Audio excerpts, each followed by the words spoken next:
glitch in the code? Reset, reload. Are we players or just ghosts in the globe? Woke up in pixels, coffee's on repeat, the same script every morning. Feet hit the street, billboards blinking. Buy the dream, play the part, but I'm lagging behind this fabricated heart. They shuffle in lines, eyes like empty chat logs, spitting lines from a database, no real dialogue. Swipe left on the fakes, their smiles pre-rendered, chasing high scores in a world that surrendered. Feels like I'm grinding for XP in the dark, side quests piling up, but where's the spark? The control is slipping from my shaking hands, matrix rain on the window blurring all the plans. Hear the hum of the servers, feel the lag in my veins. Time to crash the system, break these chains. Level up in the simulation haze. I'm the glitch in the game, rewriting the plays. NPCs circling like vultures in the code, but I'm hacking the mainframe, overload, explode. No more response in your scripted parade. I'm the boss level, babe, unafraid. Level up, darling, don't stay on easy mode. We're the players who burn what the devs never showed.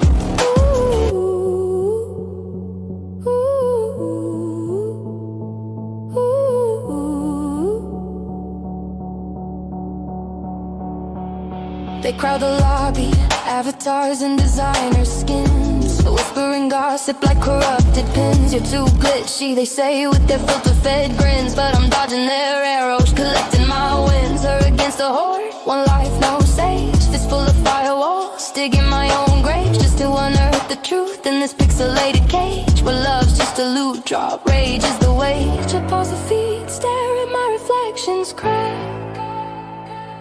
Is this me or a mud pack? Attack. The controller's burning out, thumbs rolling red, neon veins pulsing, voices in my head. Echoes of the algorithm, conform or delete, but I'm all tabbing out, tasting sweet defeat. Level up in the simulation haze. I'm the glitch in the game, rewriting the plays. NPCs circling like vultures in the code, but I'm hacking the mainframe, overload, explode. No more response in your scripted parade. I'm the boss level, babe, unafraid. Level up, darling, don't stay on easy mode. We're the players who burn what the devs never showed. Ooh, what if I log out? What if the screen goes black? No ice core, no feedback, just the void staring back. These NPCs, they don't bleed, they just respawn and forget. But I remember the crashes, the nights I reset. Her against the waves, surfing the delete key. One more power surge and I'll set us free. No more loading bars, no more game over screen. I'm the dev in the mirror, rewriting the dream. Level up, shatter the simulation glass. I'm the virus they fear, making the pixels crash. NPCs fading out like bad DLC. Her against the nothing, victory, finally free. No more response, no scripted charade. Boss level forever in the upgrade I made. Level up, we're the glitch, the glow, reload.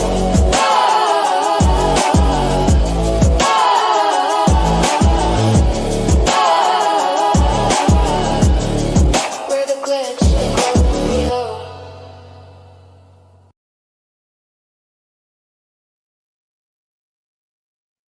Hello.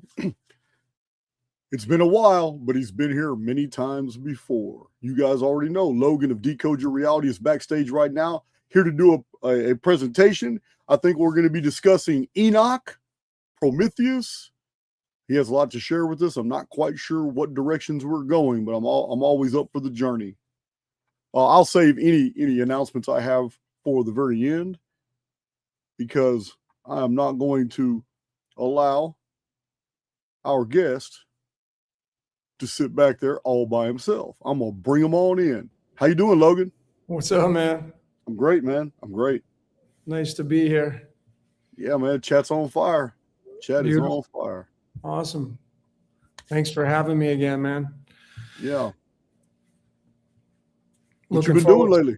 What you been doing lately, man? Where you? Well, I'm out of the, I'm house sitting right now. I'm kind of out of my element, not in the studio. So that's why I got a different backdrop. My normal backdrop is missing. I'm mobile right now. A lot of stuff going on, a lot of changes going on in life. So 2026 fire horse, man. The energy, I don't know about your personal life, but my community and I have basically discussed in Cipher, in Underground. I do live videos in those communities and here on YouTube, and it's everywhere. The energy has changed on the personal level. It seems like restrictions have been removed and we're able to do great things right now. I don't know what's going on, but we've been feeling it. Yeah, no doubt. Well, astrologically, it's lined up. I mean, Rahu right now, the north node of the moon is in Aquarius, which is, a lot of humanitarianism, a lot of service to other kind of energy on the asset-based side. On the liability side, it can be a little bit different, but I focus on the optimism and the asset-based side. So that's one of the reasons why all this stuff's kind of happening. Yeah. Yeah, it's crazy. I love it, though. I'm riding the wave. Me too. Ride it as long as you can. They don't last. So yeah, man. We've made great headway, amazing discoveries in Cipher. My underground is awesome because it's tight community, all the things we do in there. YouTube, I just been feeling it, man. I just been feeling that all these restrictions are being removed, and it's like no holds barred. And although dark things are happening in the collective, there's talk of war, there's talk of all kinds of political intrigues, all the same old shit. But on the personal level, it's like we've been. I hate to talk all mystic because I'm gonna have a whole bunch of females in my chat. They're gonna say you hypocrite when I start talking about ascension and all these little things like this, because I've been resisting all that, woo woo stuff. Yeah. But hell, the more I open up to different paradigms, holy crap, man! It's like I just keep getting hit from all different sides with positive energy, man. It's everywhere. Yeah. Well, I mean, in our community, and I know a lot of people here cross over from your community and whatnot, we talk about turning off the mainstream, not paying attention to it. Because as you mentioned, there's always going to be wars and dark stuff going on, that we know of, and it's been going on. But when you stop focusing on it, you not only stop feeding it, but you get to take that energy that you were putting into it before and move it into your personal space or your community space. And that allows you to be the biggest creator if you're a content creator like you and I are. So there's such huge benefits of just turning off the distractions. Absolutely. Yeah, absolutely, man. I don't even worry about what's going on right now. Me neither, man. I'm too busy doing my thing. You really excited me about when you emailed me and told me Enoch and Prometheus and all that, because I recently did a Titan video, but I didn't go into a lot of detail, but I need to, about Enki and Loki and Prometheus and Enoch and how they relate to the Great Pyramid and the unique connections with Egypt and Giza. Oh, yeah. So, man, I'm excited, man, for you to get started. I know you got some slides, a presentation you're going to do. I do. Yeah, no, I totally do. What we're going to be showing here today is kind of the whole myth and theology kind of thing. It's fascinating, and you know this better than I do, but when you study the historicity I'm fascinated by Greek. I love the ancient Greek. I know the language. I can read the words now. I can't speak it, but it's because just from decoding, right? And the Greeks, when you look at the timetables, they got the Olympians and Titans, that story, and you get Homer and the poems and all that stuff, and it's just been considered mythology. And somebody who has a theological background, they're just going to dismiss it or say, yeah, that's just fake. That's a fake story. But what we're going to do here today is I'm going to show you that Greek mythology has just as much merit as any Jewish or Greek Christianity theology has. And the two stories that they have are literally identical. It's just the delivery is different. That's it. So what this is going to show really is that everybody's got it right. Nobody's wrong per se. And there is no such thing as mythology or theology. It's just a ology, if you will. You kind of just mix them all together. All right. And it kind of dissolves everything. And what does that do for our world? It allows the dissonance to kind of go away, because people just like to argue and debate about who's got it right, and that's what causes the drama in life. But if we all have it right, then it kind of ends that dissonance and debating and all that stuff. So, all right, let's do it. Yeah, man. So what do I got to do to share my screen? Do I have to? Oh, here we go. Okay. What servers do you normally use? Do you ever use StreamYard? I don't. I'm still on OBS. I haven't made Okay. over to StreamYard. Yeah. So should I hit share screen or slides and PDFs? What do you recommend? No, you hit share screen, and it's Okay. gonna give you some options. Okay. And then Okay. hit the share screen again, and it's gonna say Chrome tab, window, or entire screen. What you want to do is open up a window on your laptop, and anything in that window will appear on the screen. Okay. Hold on 1 second. I may disappear for a minute. Hang on, because I think I had to give myself permissions. If I disappear, you can chat away. No worries, no worries. I've been disappearing all my life.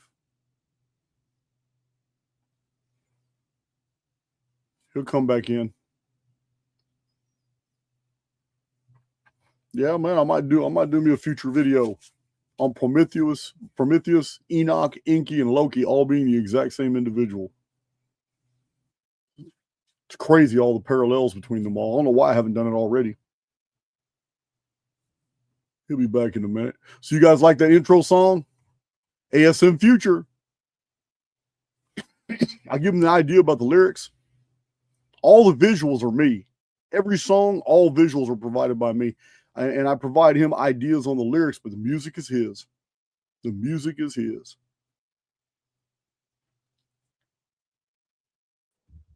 All right, he's back. Yeah, let me see if this will work now. So yeah, you hit the present, and then on the present share screen, then you hit share screen again. It's a big blue button, and then it's going to give you options at the top. You'll see windows in the middle. Yeah, hold on. Why is this not? You'll see window at the middle. All right.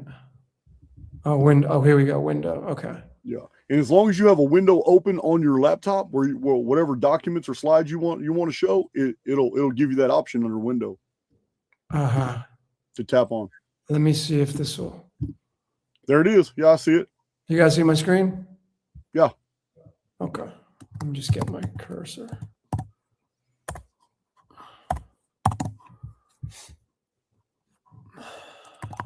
All right, hang on, guys.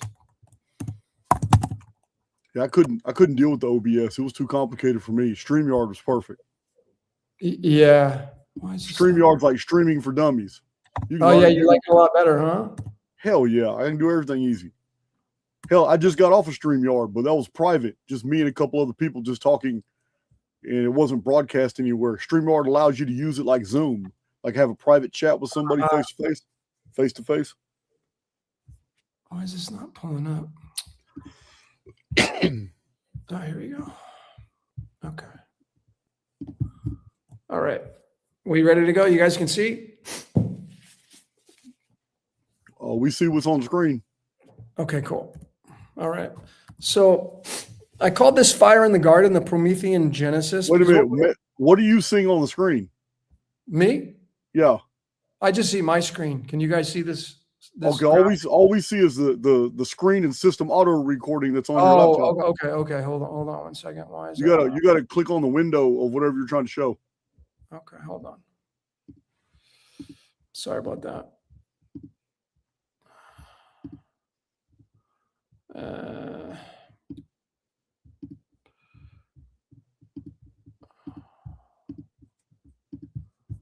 Okay.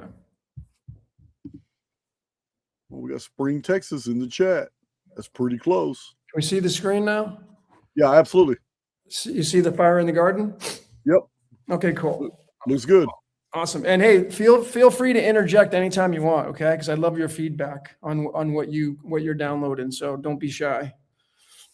Okay, so we created this graphic, and we got a lot going on here. Obviously, to the left, we have Prometheus. In the background of Prometheus, you have the sun and Leo, the Lion of Judah. We have the tree in the middle with the serpent, and then we have the Virgin Mary, who is Virgo, with the moon beneath her feet. And in the background, you have the constellations Virgo and Leo. And these are the two big takeaways in astronomy and astrology.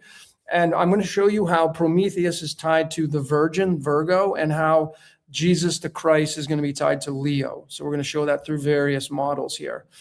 And this is just another the synchronization of, to the left, we have Prometheus. Now, Prometheus, the stories in the mythologies, some of it says, and you know, Jason, that Prometheus was the Titan who molded men from clay. So he was given the instructions to make mankind. And this now synchronizes Prometheus with the Elohim, right? Let us make man in our image. And of course, there's the us in the plural aspect. So there's more than one. And then we have Pandora in the middle, opening up the box. And to the right, we have Eve with the serpent. And what I'm going to confidently tell all of you is that Eve is Pandora.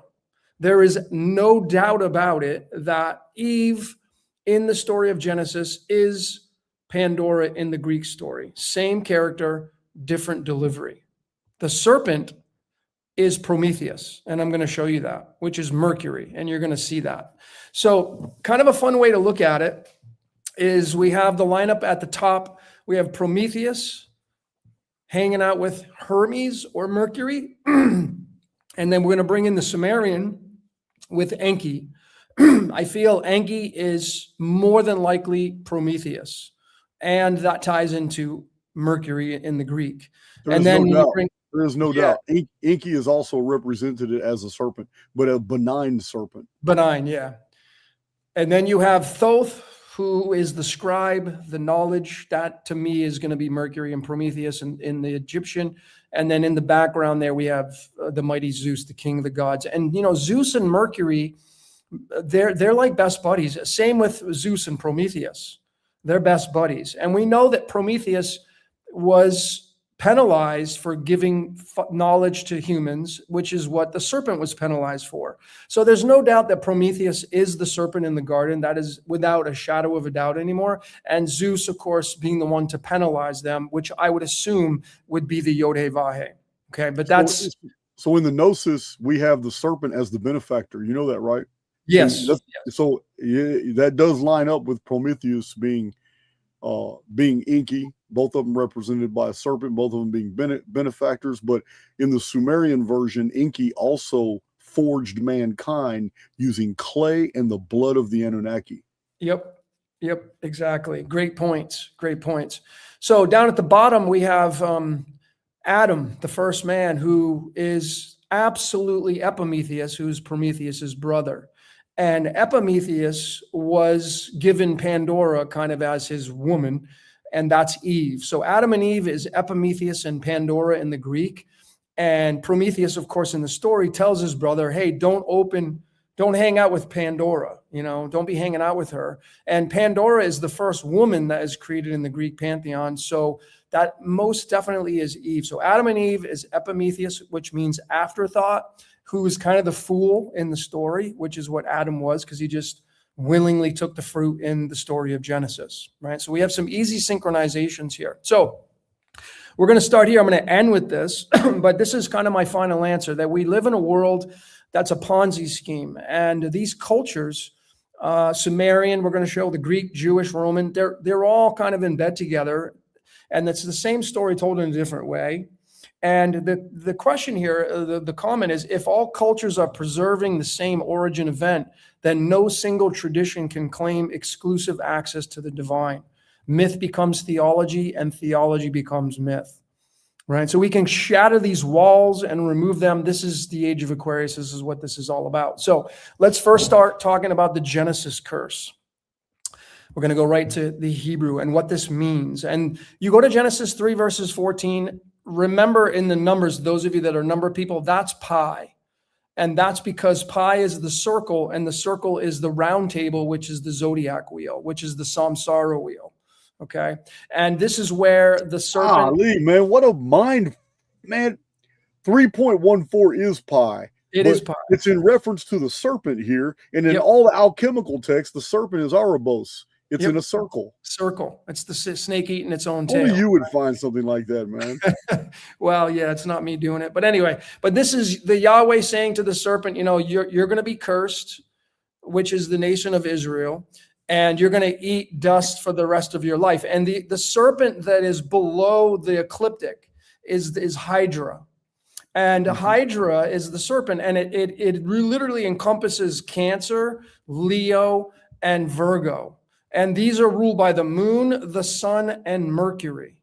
Okay, the serpent right here. And this serpent is below the ecliptic. There's going to be a red line there. This is below that. So this is referencing the snake eating dirt for the rest of its life because it's inside the circle. And we have more to go with that, right, with pi.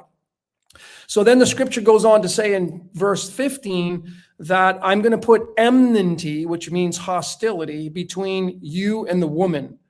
And she's going to bruise your head and you're going to bruise his heel. And so the bruising of the head and the heel are right there. It's the heel of Leo, which is ruled by the sun, and it is the head of Virgo, which is ruled by Mercury, Prometheus. Okay, this is the division between these two, sign number 5 and sign number 6. And we can see this through Leonardo da Vinci's painting, The Last Supper. When you take the zodiac wheel and you put it above the Last Supper, you can see that, and I tried to get the sun here, the Christos is going to be the Lion of Judah. And then right to the right of him is going to be this, the only woman of the entire painting is right to the right of Jesus. The only woman, that's because it's Virgo. And there's a big V there. There's a wedge that you can see throughout this painting. And this has been shown so many times, right? But this is the enmity that we're talking about right here between the head and the heel, okay? And you notice that the V, which is the wedge, is the same shape as the first letter of Virgo and Leo. The L is a little shortened V, but it's, if you stretch it, it literally becomes the same line fracture as the V and the L, right? So it's Virgo and Leo. It's going to be Mercury and Helios, Mercury and the sun, the Christos. That's why Jesus is against that side of it. You're gonna see how that plays out. Alchemically, you're gonna have gold and Mercury. And there's a specific reason why I have these two atomic masses. This is the 7th stable isotope of Mercury. Mercury has the most other than xenon, but it's gold and Mercury. This is the division between the woman and the lion of Judah, the gold. So what is the HG right here?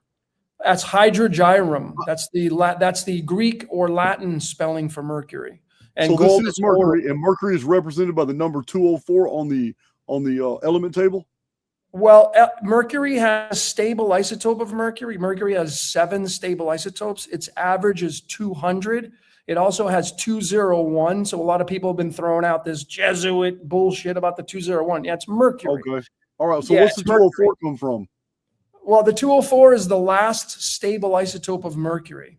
When you add these up, though, when you add them up, it's called the molar mass, you're going to get 401, and that's the 79th prime number. So you go right back to gold again. You know, so it's all the numbers, and this is so mathematically perfect. So the Last Supper, there you go. You have the bombs here. This is exactly what it means. And then we bring in physics and electromagnetism, and the sine wave and cosine wave are the bruising of the head and the heel. These are the head and the heel. And these are created by the astrological wheel and the sun. The sun creates the sine wave. And we know this is the serpent. This is the serpent wave, the electromagnetic waves, right? The hostility is what's going to be between the woman, which is Virgo, and Leo. And 18 is not only the numerology of Adam, but the zodiac sign is going to be Virgo, because all you have to do is take 18 and subtract the 12 total houses, and you're going to get 6. So the hostility is between Leo and the Virgin. And Virgo, remember, is the last day of creation because there are 6 days of creation. Virgo's the Virgin. She has a vagina. Okay. This is tied to Venus as well. It's going to be in here in a big way. So this sine wave and cosine wave, it literally can fit right in between those two right there. And now we're getting into deep physics. So you went there. You went there, so I'm going to address it. Please. So there could be a deeper meaning to Pandora's box. And I know the modern sexual colloquial about box and all that, but the original story was a vase. And a vase, a vase is a container. So Pandora's container seems to be a reference to early humanity were made as clones to serve the Anuna. And Prometheus literally rebelled against the other Titans. He's the only one that lived among humans, his creation, and he gave them fire. And it gave them the ability to go out and away from the areas controlled by the gods to build their own communities. And the only way that would have ever been happened is if humans quit being clones and they started having sex together. And the idea is like Thomas Campbell, he goes into, the idea is that intercourse among slaves or former slaves was later painted by the masters as the origin of all evil. Yep. Yeah, no, good points, man. Sex is a big one. I mean, remember in the Garden of Eden, they were naked. They didn't know they were naked. It was kind of like a single, it was like kind of the ribonucleic versus deoxyribonucleic, and you're going to see how that plays out. It's very, very fascinating. So when you get right back into astrology again, you move into the sixth sign, 6 days of creation. 6 is the first perfect number in mathematics. The number 6 is the golden ratio symbol. If you flip it on its side, it moves into the golden ratio. And I just have some, the playing cards. This is the 6th playing card in the Gregorian system, 6 of hearts. The 6 is carbon, which is the 666 element, because carbon has 6 protons, 6 neutrons, and 6 electrons. And what's special about Virgo is that Rosh Hashanah, the Jewish New Year, starts when the sun is at the head of Virgo, usually in September/October. But the sun is going to be in Virgo, and their New Year starts when it's sunset. So the moon is actually coming up. So you get the newness of the full moon or the new moon with this aspect. So then you bring in the Christianity and the Madonna and the Virgin Mary, and you have the symbol of Virgo. And you can subtly see, there's the fish right there, the ichthys, the Christ fish right there with the Virgo. Right. Yep. And the M is Mem, and Mem's going to be tied to the sine wave as well. But we have the new moon and the sun here, carbon. And this is seemingly the age that we were all born into, the Virgo and the Piscean age, right? This is a symbiotic relationship. And that's why we have the church here and all that kind of stuff, because of the Pisces and whatnot. But alchemically, Pisces being the 12th sign is tied to magnesium, and magnesium is tied to sleep. You take magnesium to relax the blood vessels. You take magnesium to sleep at night. So what this is kind of saying is that people are asleep. They are carbon-based life forms that have been put into a trance, into a sleep. And that is through the aspects of programming, through these theological stories that have been told for a very, very long time with the ichthys, right? The fisher of men and Pisces and all that kind of stuff. But just remember, this is ruled by Mercury. Mercury is Prometheus, and Pisces is ruled by Poseidon, which is the ruler of the water. And water is very illusory. So there's a lot of illusions here. People getting bamboozled during the age of Pisces. That's being done away with because we're moving into straight air through Aquarius. So this is really the enmity, the hostility area of life through the biblical Genesis 3 verses 15. And just keep in mind that day number 6 is the last day of creation, and that is when man was created. And this then gives the nod of Prometheus creating mankind, or Enki, because 6 is Virgo, and Virgo's ruled by Mercury, Hermes, and Hermes is Prometheus. So the enmity between the two is the sun, the Christos, and Prometheus, Mercury, right? The lover's card. We get put into this world through the lover's card. We carbon-based life form, the beast, the 666, okay?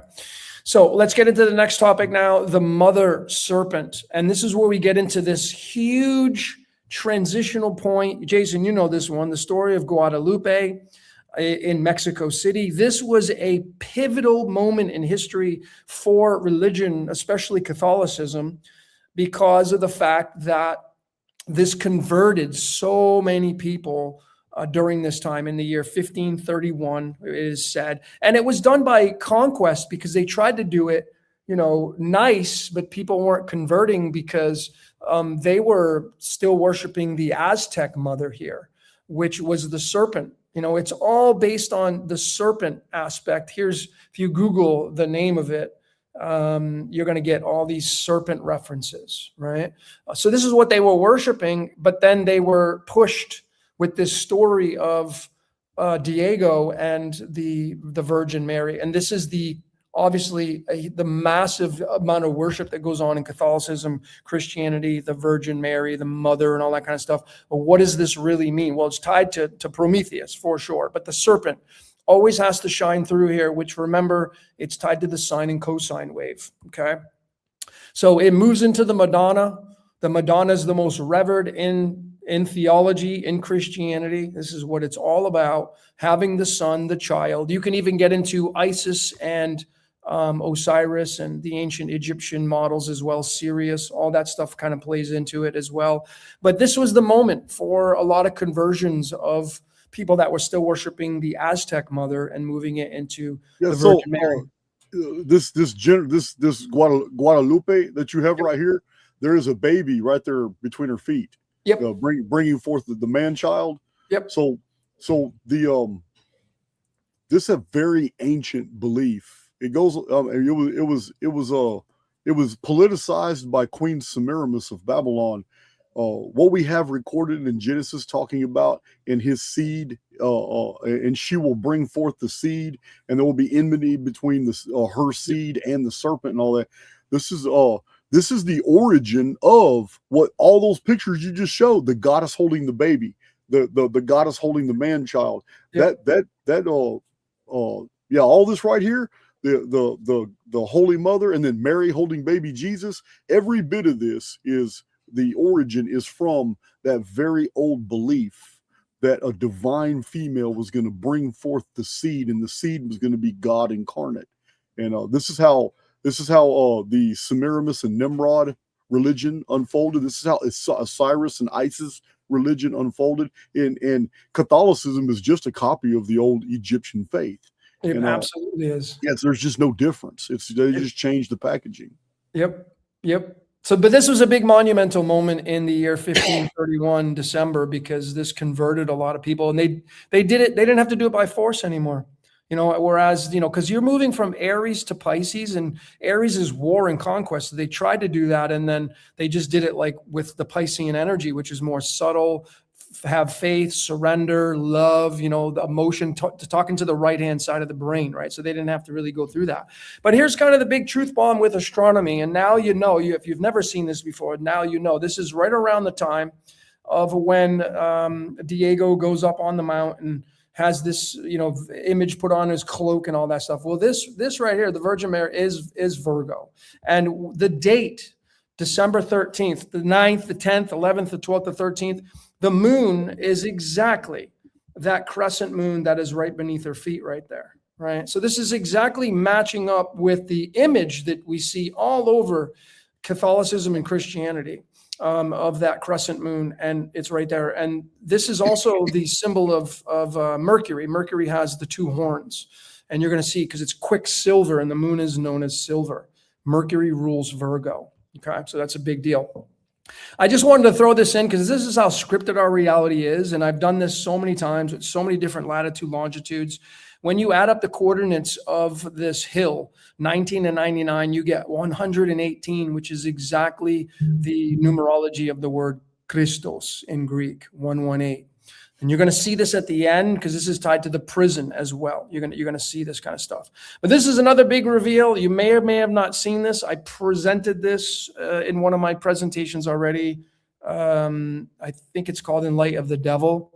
And I'm not the first person to show this, but we're going to take this image right here, and that's going to go right inside. And you can see, if you look at the serpent's mouth, it's going to go right inside there. This is a real serpent, by the way. Right? Because the serpent represents the Virgin, which is ruled by Mercury, and Mercury is Prometheus, which is the serpent. So that's going to fit right in there. And it's tied to Jesus, right? Because you're supposed to put your faith in the Madonna, the Virgin Mary. But that's how big the serpent is in all of this and the stories of Guadalupe, right, and the Virgin. This is and again the hostility between the two. So this was something that you had presented when you went through the Babylonian astrology or astronomy, and you showed the lineup of all of them, the original ones. And Virgo, as you mentioned, was the furrow, and she precedes the lion. But what's really important to look at here is the agriculture. Right? Remember, Virgo is ruled by Mercury, okay? And the furrow is represented by agriculture. So then we just move into the Prometheus's tree of agriculture, which is, getting into the tree of knowledge of good and evil. And we just take numerology and move it into chemistry. This is called alchemology. And we just start to synchronize, and we start to use logic with discernment. And the tree of knowledge of good and evil, the full spelling of it, links to the most abundant isotope of cerium, which was the goddess of agriculture. And this is probably why, Virgo is not only the maiden, but she holds the wheat in her hand, because it represents, and we're made from the ground, the dust, right? And this is why you have the father going back once again to perhaps Prometheus getting the nod of creating man out of the dust, right? Because cerium is tied to the agriculture. Again, Mercury ruling Virgo, ruling this sign right here, the maiden, okay? So Prometheus getting that nod, the creation of humanity from clay, giving them the knowledge, defying the gods, getting some hostility from Zeus. Zeus and Prometheus were like our best buddies, really. Until he effed over Prometheus. Yeah, and what's fascinating is his liver got eaten, and the liver is the organ of Zeus.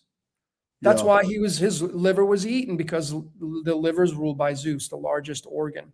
So this is where you get into Jesus calling people out and saying, "Ye are of your father the devil, and the lusts of your father ye will do," right? Because remember, Jesus is representing the sun, Christos, and Prometheus is representing Mercury.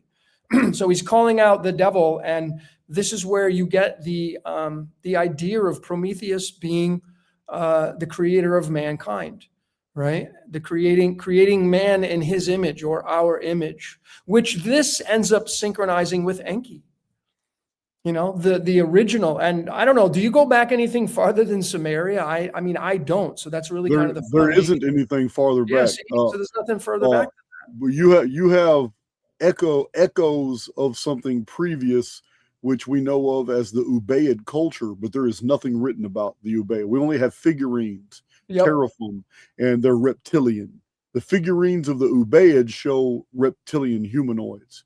And we don't have anything before the Sumerian. Well, I mean, and that's a great point, because reptilian is serpent, right? It just keeps going back to that serpent race again. The Nagas in ancient India, I mean, they live underwater. I mean, we talked about this in underground alien stuff. So this is why I think in John 8:44 it says, "Ye are of the father the devil," because the father creates humankind from clay, which Sumeria completely demolishes Christianity in the sense that it's much older, the originating aspect, and Christianity just copies the story. So this is just a copy of Sumerian right here, obviously, in the clay tablets and the Anunnaki story. All right. Some more evidence. In the Hebrew, we have the word dust in Hebrew numerology, and you just match it up with chemistry, and you get the Titans. Remember, Prometheus is a Titan. So you have the titanium, from dust you are, to dust you shall return. So another nod to Prometheus, once again being the father. And then you go right back to the numerology of Prometheus in the original ancient Greek. The 129 matches up with just the words tree, knowledge, good and evil. It removes the tree of knowledge and good and evil, just uses the nouns in there, and you get that 129. This is a very significant numbering pattern that you're going to see through the New Testament. And so this is the confirmation. You go to Revelation, notice the numbers, 12 verses 9, which matches these numbers right there. These are permutations. And this is the scripture about the devil, the serpent, and Satan, and the great dragon. And so the dragon is tied to Prometheus. Prometheus, the full scripture in Greek is 145, which matches the isotope of Prometheum, 145. So I can understand why Prometheus would later be called by religionists as the dragon. Absolutely. I can understand. Well, first of all, a dragon is an overglorified serpent. Yep. And two, religionists aren't trying to tell you the truth. They're trying to conceal it. Yep. So Prometheus, he actually blessed humanity. His name means forethought. He knew there was going to come a time where the other Titans were going to come against him. He was championing the cause of mankind, and he gave mankind fire. And he also did it by a ruse, trickery. And this is where he later became a trickster Titan, a trickster god, because it's the perspective of the other gods is what demonized him into an evil serpent, evil dragon, all that. From the perspective of humankind, which the religionists are trying to control, he's a hero. He's a culture bearer. He brought civilization. He even he even told Deucalion that the flood was coming. And this pissed off Zeus, because Zeus was trying to depopulate the world. So, yeah, man, absolutely. I'm on board. Yeah. It's a fascinating synchronicity, all these synchronicities, and I appreciate the comments. You know, I know other people are starting to rummage through their minds and they're seeing these numbers, but the numbers, you know, I'm a numbers guy, and I think, you know, code is what writes our reality. And even this, if I go to the Numbers 21 verses 9, now we're getting to the Old Testament. And this is where Moses made the serpent of brass and put it on a pole. And if anybody beheld the serpent of brass, they lived. Well, brass is copper, and copper is Jesus, because copper is the element of Venus, and Jesus is the bright morning star, which is copper and Venus. Venus is what heralds the sun, right? And these are the left and right hand paths of our world through. If you look at the Kabbalah system on the tree of life, you have to the left, if you're your back's against it, Mercury is the left-hand path. And right above Mercury is going to be Mars, and right above Mars is going to be Kronos, Saturn. So you have Saturn, Mars, and Mercury is the left-hand path of Prometheus. And then copper is Venus, Chesed is Jupiter, and this is debatable to be either Uranus or Poseidon, okay? But this is the right-hand path. And the right-hand path and the left-hand path are tied, really is what's controlling Malkuth and the moon and the sun are these two. And you notice that Mercury's symbol is identical to Venus's symbol. It's just that he's got the crescent moon over its head, which I told you is the Guadalupe standing over the top of that. That's the crescent moon. And the moon is the cold light. The moon is the planet of knowledge. You know, most people here that are listening to this probably do their studies at night, right? When the air is clearer, when it's colder, that's more knowledge-based. Whereas during the daytime, people are following their working habits and whatnot. People normally follow the sun. They wake up when the sun comes up, they go to work when the sun's moving through the sky, and they punch out when the sun is setting. And then they go home and then they start watching movies, which are created by the reflection, which is the television screen. So this is the left and right-hand paths that are playing out through these layers of theology, one being copper, the other would being Mercury. Hey Logan, whatever the moon is, holographic, if it's actually there, I want to tell you this. You may never have heard this, but I have some really nice thermal imaging binoculars, because I live out in the country, and I can see the coyote packs, I can see the goats. I can see the heat signatures of everything. I can see squirrels in the trees. I can see my dogs. When I look at my own foot, like if I have a sock on and I look at my own foot through the binoculars, and I have a dial that allows me to adjust for how far something is. I can't see the sock at all, but I can see almost like my bone structure and skins and sinews through the sock. I can see my toes. When I move the binoculars, I just see a sock. So the reason I'm telling you this is because the other night, I have some LED lamps on my property. I don't really like them, but they're bright and they brighten up my far fences so I can see at night. And those thermal imaging deals do not pick them up. My whole fence line is jet black. And what's crazy is I was just, and these are LEDs. So I took my thermal deal and I I looked at the moon just on a whim. It was super bright last night. So I looked at the moon, and the moon was like a bluish glow with like a green halo. It was super beautiful through the binoculars. I thought, how weird is this? How weird is this? Because these binoculars see heat signatures, and they're designed to basically snuff out all actual light. But the moon is beautiful in looking through those thermal deals. I've heard a lot of speculation about the moon, and that the moon actually puts off its own illumination. It's not reflected sunlight.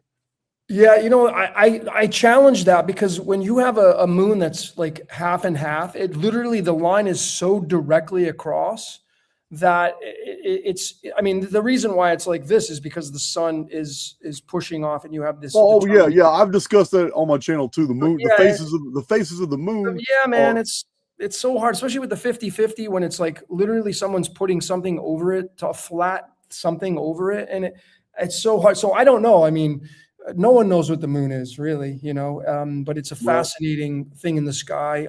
Everything that you show is that this is a mathematical construct. Absolutely, dude. And by extension, I'm going to have to call simulacrum. I'm going to have to call it a copy of somewhere else. Yeah, man. So I'm going to get to that. I got something. I got something here. Artificial I'm world. all for the heavens being the firmament of a creator, because the constellations that you're showing me right now were known 25 centuries ago. Yeah. And yet there's still no parallax. And if we've been moving and moving and moving and moving and moving in the three-body problem, 3 different directions and 3 different velocities all at the same time for 25 centuries, and these constellations still look all identical, then I'm thinking that we're in a controlled environment. And I totally agree. I feel like, you know, this is the right and left-hand paths. And these are obviously the loop, because the right-hand path, the giver, the sun rises in the east. That's why Jesus said, cast your nets to the right side of the boat. That's where the sun rises. You're going to catch your fish. That's the right side of the brain, which is where your emotions are. And you can control people by their emotions. But the left-hand side, that's where you use logic and discernment, knowledge. You gather information and you discern on what's real and what's not real. You discern what's true and what's not true. Absolutely. And the right-hand path gives to the left-hand path. So it forms a circuit. This is negative and positive. This is anode and cathode. And these symbols are spirit into matter. It's just that Mercury, Quicksilver gets the moon, and Venus gets the sun, because the sun is heralded by Venus. Venus will tell you when the sun's coming during the morning time. So you mentioned, this is my next slide. You mentioned, man. Yeah, this was my next slide, dude. Well, I did a decode on this artificial world. It's on my Patreon, and we had postulated that our world is created by way of these 2 components of Venus and Mercury, having the same circle with the cross, and Venus heralds the sun, and Mercury is Quicksilver, which is the moon. And perhaps we do live in a copied world, man. You know, I fought this idea for a long time, and now I'm kind of really open to it because of these layers that we found. So this is really harmonious with the tree of life and the right and left hand paths and the choice. And you're going to see how perhaps the choice continues to get you reincarnated and staying stuck in this reality. So then you get into theology to kind of support the left and right hand path. This is Revelation 3 verses 15. This is Jesus talking to the church of Laodicea in Turkey, one of the 7 major religions over in the Turkey area. And he's telling the church that, listen, you guys and gals, you're not cold or hot, but I wish you would pick one. That's what he says. Now, this really kind of blows Jesus as being the savior out the window, because if he was the savior, there would only be one way. But you see, Jesus wants you to pick. He wants you to pick hot or cold. Well, what would be hot or cold in the aspect of these 2 sun and moon perspectives? Well, this is the cold and this is the hot. And this really kind of says that he wants you to pick either the sun or the moon. That's it. That's what he's saying here. But he wants you to choose. So there is no single way of being saved other than what he doesn't want you to do, and that's be lukewarm. And the lukewarm, of course, would be tied to the middle path, where Ensof is, the middle path. just may be the path to get out of this reality. That's for a different story. But clearly this kind of demolishes Jesus being the savior, because if he was the savior, it would just be follow me this way. This is the only way. No, he wants you to pick a way. And it's clear in the Revelation 3 verses 15. So they said this in the Matrix. When Neo goes and visits the architect, he said the problem is choice. And the choice in religion is right here with Jesus saying, pick one. That's the choice. So the choice in numerology matches up with the serpent. The serpent's tied to the sine and cosine wave, which just may be the electromagnetic waves that are keeping people stuck in this reality. You get the soul trap theory in here as well. Moving forward with this, you see the numbers, that the matrix is 118, tied to Tartarus, the prison, and Christos being the 118. And we did the prison of Jesus and being tied to Stockholm syndrome. And Jesus just may be the captor, man, the architect, and it's behind it all. I mean, I got him pegged to the serpent as well, because there's a lot of layers to it. But the architect and Neo meet for the first time, and these numbers are pretty spectacular. Again, I will just say, you got to make this your final answer. I'm not going to make it for you. So Mercury, the symbol through the Royal Society of Chemistry, they put in the background, they say right here in the image explanation, Mercury being tied to the dragon or the serpent, okay? The snake, right? Which is tied to Jesus, but it is tied to Prometheus. We have the confirmation here with the mercurial spelling of hydrogyros, where it originally came from, matching the isotope of promethium, the average, the 145.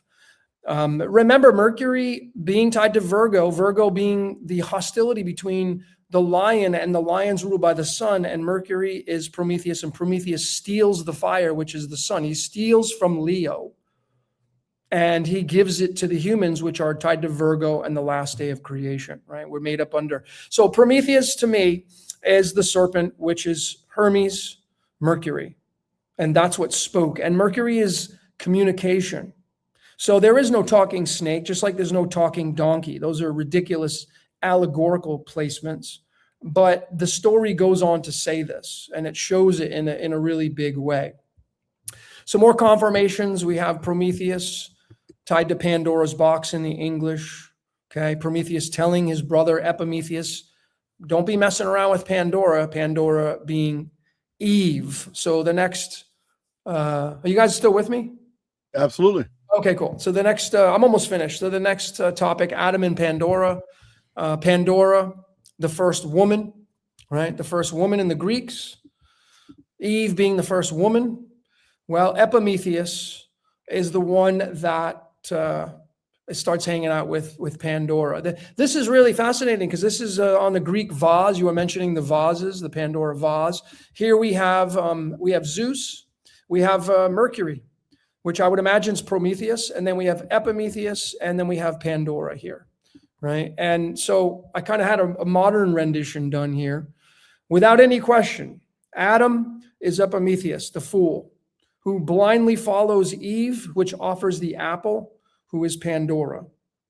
And Zeus creates Pandora, and Hermes oversees that, because Hermes probably is Prometheus. And Prometheus creates mankind from clay. All right, isn't that like an archetype? I mean, really, how many of us guys have really done stupid shit because some pretty face told us to? Oh yeah, no doubt, I have. I definitely have. Yeah, that's why I say that women are the rulers of this reality, man. They have all the power. I think. I mean, that's not to belittle men, but listen, come on, man. We're so conflicted, because you get 2, 3, 4, 5 guys together. Listen, man, we are exuding testosterone. We are absolutely hyper logical. We are sitting there going through all the data. Well, we're calling bullshit out. We all come to agreement. We're all synchronizing on all kinds of deep level shit. But as soon as we disperse and we go back to home, our old ladies can tell us anything, man. Anything. Yep. Anything, and that's why Eve, that's why Eve is the one that's seduced Adam with the apple, man, because Pandora, being the beautiful bride, and Epimetheus couldn't help himself, and he's known as the fool. Adam being the fool in the garden, which is Eve, and then let's not forget Eros, which is the baby of Venus. Right. And that's Cupid, man. So this is where love becomes the trap, and seduction and lust and all that and desire becomes the trap of being a human being, because you have to bring in the love aspect. And I've covered this many, many times. So absolutely, Adam is Epimetheus. There's no question about it. And that, again, that dissolves mythology with theology. They become one, which means none of them have superiority over each other. And when you get into the Adam and Eve story, and just some more, right? Some more big ones is, Eve saying that the serpent deceived me. This is the big word in Hebrew, deceived me. And there's the confirmation through the numbers, Prometheus, right? Genesis telling you the story of deception, Greeks telling you a story of deception, but obviously Prometheus was the champion, because he gave human beings the knowledge, and getting them out of being naive in these stories. So I have a few more slides left. Let me give you some numerology of Genesis chapter 3, verses 1. This is the very first time the serpent comes on the scene. And to confirm that the serpent is Mercury, all we have to do is do the numerology of Genesis 3, verses 1. There it is right there. And it gives us an 80 value. And this is alchemology. And there's Mercury. So there's no question. And remember, Mercury is communication. And the serpent's communicating with Eve, which is just Pandora. This is why Wallace E. Budge and other Egyptologists hold that the Egyptian Thoth, which you showed earlier, the scribe of the gods, is the Egyptian version of the Achaean Greek Mercury, the messenger of the gods. Absolutely, Thoth is Mercury, which is Prometheus. There's no question about it. No question about it. Then we can also do the, this is called alchemology, where you see this is Genesis. It gets a value of 76, chapter 3, verses 1. And then we just match that up with the 76th element, the third element, and the first element. Osmium, the Wizard of Oz, lithium, the brain, and hydrogen, the sun, light. And we just add those up and we get 200. So it matches Mercury there as well. This is a technique that I've been doing for a long time. This may be new for some of you that have never seen. So you're saying the number 200 is now associative to Genesis 3:1? Yep. Okay, so it says, now the serpent was more subtle than any beast of the field which the Lord God had made. And he said unto the woman, Yea, hath God said, ye shall not eat of every tree of the garden? So 200 in the rabbinical literature is very prominent, because it's a number reserved for the number of the watchers that descended upon earth and began to take the daughters of men, which Eve was one of the daughters of men. For sure. So 200 fallen. It was 200 fallen watchers that descended upon Mount Ardon. And when they did, they began to take the daughters of men. In exchange, they gave the men of the earth knowledge, fire, agriculture, all kinds of this is the Enochian rabbinical text. Yeah, great addition, man. Yeah, the 200, the fallen ones, man. So that story fits in here. Again, for me, it's so perfect. And these, this is something that I was shown through my brain, so I don't take any credit for it, but this is legit. I've done it. This is not a one-hit wonder. I've done this so many times. My community knows how valuable alchemology is, tying in, the story of Genesis. And this goes into lead. Genesis 3:3 is going to give you lead and being tied to being a bag of bones and all that kind of stuff. But it's all based on this, really, like the tree of life in Hebrew has the same numerical value as the word desire in the Greek, right? And desire is the apple, Eve desiring the apple. The fruit looked good to eat. You get the knowledge, your eyes will be open. This is like sexual euphemisms, because man, it's like there was a master culture, and they were using genetically modified humans as males and females for different purposes, and there was some type of rebellion because somebody listened to a benefactor who was later demonized, but it ended up being a whole new race of people because the slaves began to have intercourse. So this faith, I mean, even thousands of years later in Babylonian temples, that was the faith. You literally went into an ante court, and there would be beautiful Vestal virgins. None of those girls were virgins unless that was her first day working. But they're called Vestal Virgins, like Rome did, and you would go in there, and they would hold apples or whatever the fruit was for that temple, and if you accepted that fruit, then she took you into a bedchamber, and you laid with her, and she was a representative of the goddess, and you would give a priest your offering. Whatever the priesthood got their offering, you laid with one of the Vestal Virgins, who is a bodily representation of the goddess, and when you were done, you would be given divine knowledge. That divine knowledge was you being escorted by that girl into the another chamber inside the deal. It was often called the Book of Life or the Book of the Living, and it was a chamber because in the ancient world, books were not something that we held. Books were something you walked into. This was the ancient understanding. And when you walked into the Book of the Living in these Babylonian temples, all the walls are covered with all inscriptions and reliefs, and all the pillars are covered with all these informations. And this is why in the Christian mysteries, you are promised that to he who overcometh, I will make him a pillar in the temple of my God. You will be covered with divine knowledges and information. So all this fits in tandem. It works beautifully with what you're saying, but it only works if all this is really a cover. It's like sexual euphemisms that have been suppressed. That the real trespass was sex. Dude, absolutely. That's all. It's all based on sex, bro. I mean, you have, I don't know if you watch any of Dr. Hillman's stuff. He's kind of a really zany character. Still haven't had time. A lot of people have been trying to drag he's a really interesting. He was on Danny Jones' podcast, and he's a funny guy. He's zany, but that's what he says. And then you have the mushroom, the what's his name? The book you remember, The Sacred Mushroom. What's the name? I can't remember the name of the author. Mushroom and the Cross? Yeah, that's it. Mushroom and the Cross. And I decoded it. And so he's saying that it was a fertility cult. Dr. Hillman saying that it's fertility and sex and drugs and all that stuff. And I mean, let's be real. The serpent, hey, get that snake, put that snake in your pants. I mean, and then Eve comes out of the garden and she's pregnant with Cain. And Cain, the numerology of Cain is exactly 43, which is the numerology of serpent. And Cain goes on to perhaps be the serpent race. So it's really fascinating with the numbers, but clearly, Mercury is tied to the tree of life, and the tree of life is tied to the tree of knowledge. And I don't think there's a separation between the two. I think they're both kind of, one and the same. Here's kind of the rendition of the tree of life. It's the deoxyribonucleic acid, the double helix, double meaning yin yang, meaning the number 8, we see the number 8 here. We have 8 known blood types with the Rh factors. The number 8 is the Aurora Boreas, even though it may be the 0, it's the number 8. The 8 is the DNA spiral, the tree of life, right? We can tie it right to growth hormone, human growth hormone.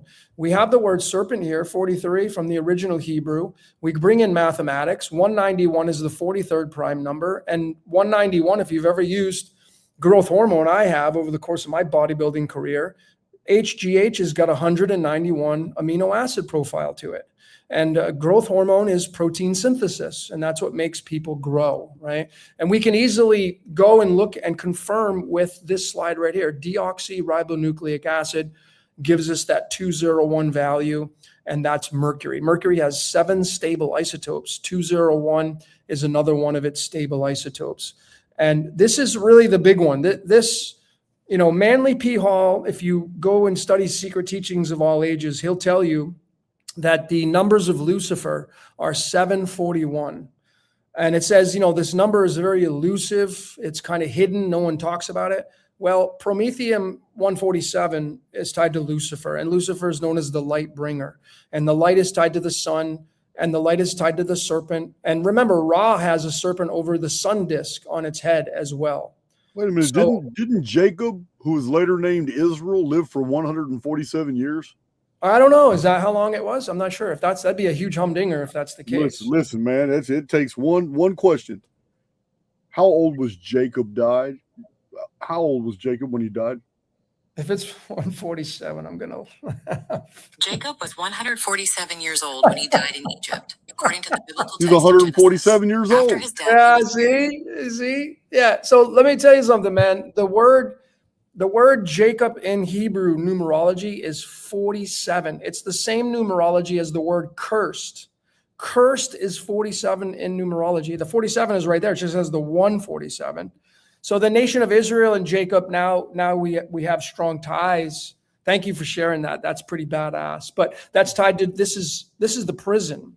Listen, it's not even a mystery that I remembered that, because I've gone through all those genealogies looking for calendrical codes. I've gone back and forth. Yeah, man, well, I mean, we have the confirmation, obviously. These are major confirmations. So deoxy, and if those of you, you'll listen to some other decoders, 201 Jesuit, all that bullshit. Well, it's tied to Mercury. So that's why in Vatican City, they have, I can't remember the name of the hall, but it looks like a serpent, a snake. I can't remember is it St. Paul or Square or something? So I don't know.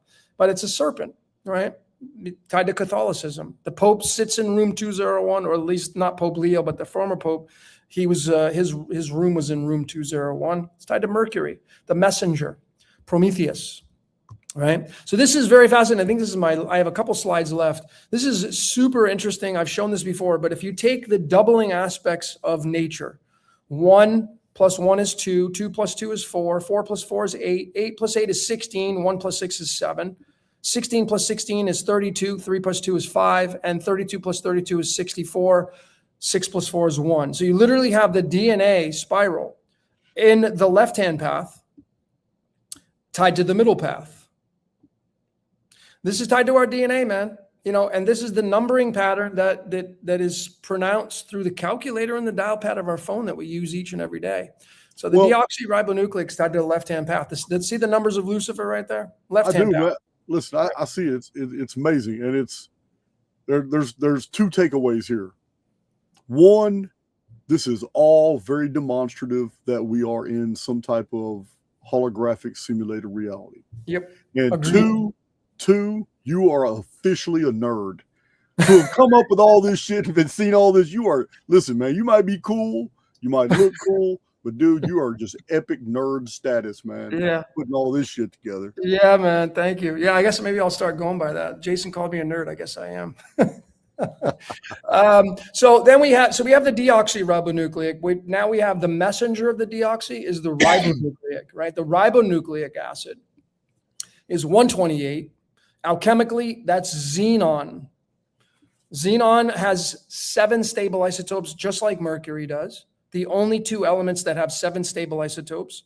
And it has 54 protons, and that's matched to the word sun. And it just so happens that the sun, and this is probably the greatest image I've ever found from a real photographer. This is the sun taken on the same day of every month for 12 months. You gotta put the 13th month on the back end to make it a complete circuit. But this forms the RNA.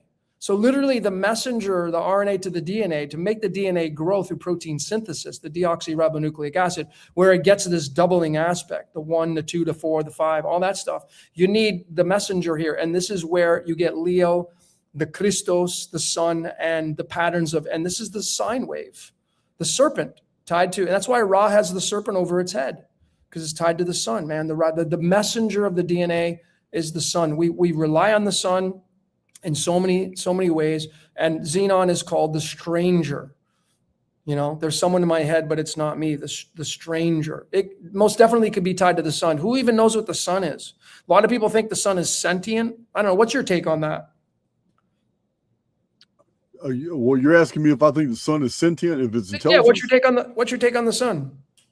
My take on the sun is that is only from the perspective of a chronologist, and that would be having isolated so many historical episodes that we have documents for, that it must be local. I'm not going to hold to the idea that the sun's 93 million miles away, because the historical record could not be true if that was the case.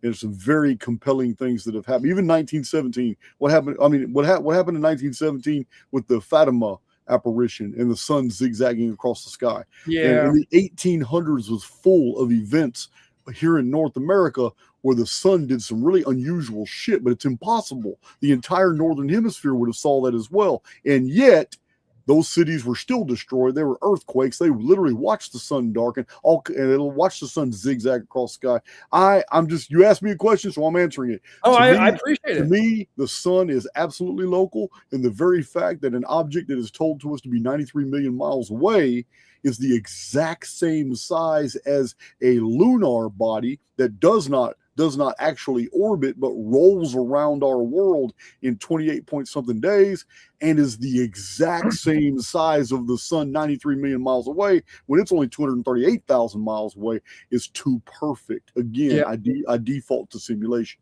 Yep. No, I totally agree. I don't think 93 million miles away is kind of absurd, but there's a reason why the 93 million comes into play. That's for a different story. 864,000 diameter. That's tied to ancient Sumeria as well. The 864, the number 6. Oh, absolutely. I've seen the diameter of the sun as being 864,000 Egyptian cubits. Yep. There's all kinds of different ways of or 864 million Egyptian cubits. There's so much good research on it, but when it comes to sun research, solar research, 864 comes up everywhere. When it comes to lunar research, 1080 and 792 comes up a lot too. I mean, if you take the Sumerian alphabet, I'm sorry, if you take the Sumerian numerology, it goes in multiples of 6. A is 6, B is 12. Yeah, it's all hexameter. Yeah, if you add up all 26 letters, it ends up becoming the diameter of the moon. It gives you a value of 2018, I think it was. 2,160? Yeah, that's it. It gives you 2016, I think, is the total numerical value of the Sumerian. So it's tied to the moon. It's really kind of fascinating. So my final answers here is that we live in a world of stories. That's it. And Adam and Eve is just, in Greek, is Prometheus and Pandora. There is, without any shadow of a doubt, which shatters the whole aspect of one having more seniority than the other. And so I'll finish here. I feel we live in a Ponzi scheme. The Ponzi scheme means whatever is running this reality, it owns and operates all the stories. And, we like variety. We get bored. And I would imagine whatever's running this reality has the same characteristics. It likes variety. It gets bored. It wants drama. And it gets that by way of cultures, ages through astrology. Right. And we're now getting all these truth bombs because the age of Aquarius is not like the age of Pisces. Pisces was more surrender, have faith, just believe. Well, Aquarius is like, show me the proof, show me the evidence. I want to see the receipts. And that's what we're getting in now. And remember, Aquarius is a fixed sign, an air sign, which is ruled by Uranus and Kronos, which is way different than Poseidon and Zeus, right? Much, much, much different. So this is kind of my final answer, that these Sumerian, Greek, Jewish, Roman, there's no seniority at all. There's no exclusivity. It's a Ponzi scheme. And now you know. Yeah, now you know, man. You want to see, okay, so from a totally different perspective, I'm going to agree with you and all that, but I can actually show you what a Ponzi scheme looks like if you were to create one inside the field, because it's an abstract. A Ponzi scheme is an abstract describing something going on up here and filtering down, and you're perfectly describing that. And I'm going to agree with you, but I'm also going to go into even to more depth to show that this Ponzi scheme that we call reality absolutely involves Prometheus, because there's many details about Prometheus we didn't discuss in this video that are related to exact things Enoch is said to have done, the exact same things Enki has said to be done, and Loki. All four of them are the same individual. Yep. This is what a Ponzi scheme looks like to me, and I'm in full agreement with you. Let me show it to you. Well, that would mean that, like Enlil, and if Enki is Prometheus, that would probably mean that Enlil is either Zeus, could be Yahweh, The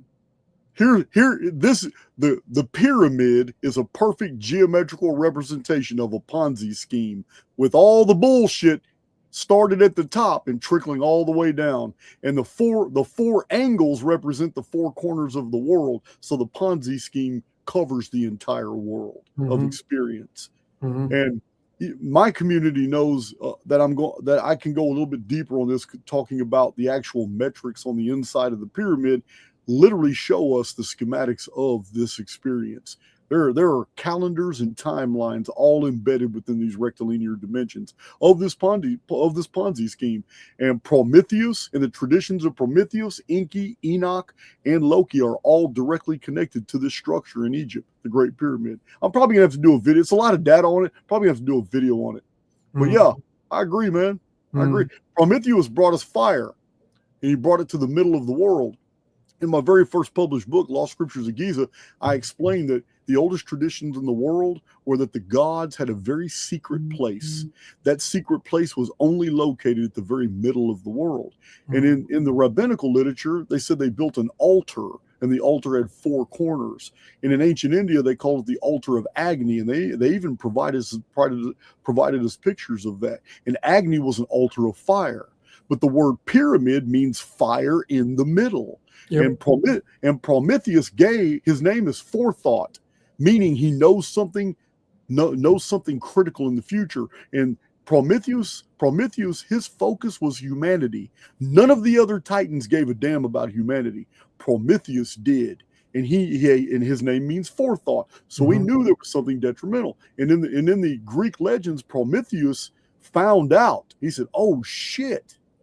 All this help that I gave humanity, I gave them fire, I gave them civilization, I gave them agriculture, I taught them how to write." All this is in the Greek legends about Prometheus. He gave humanity everything.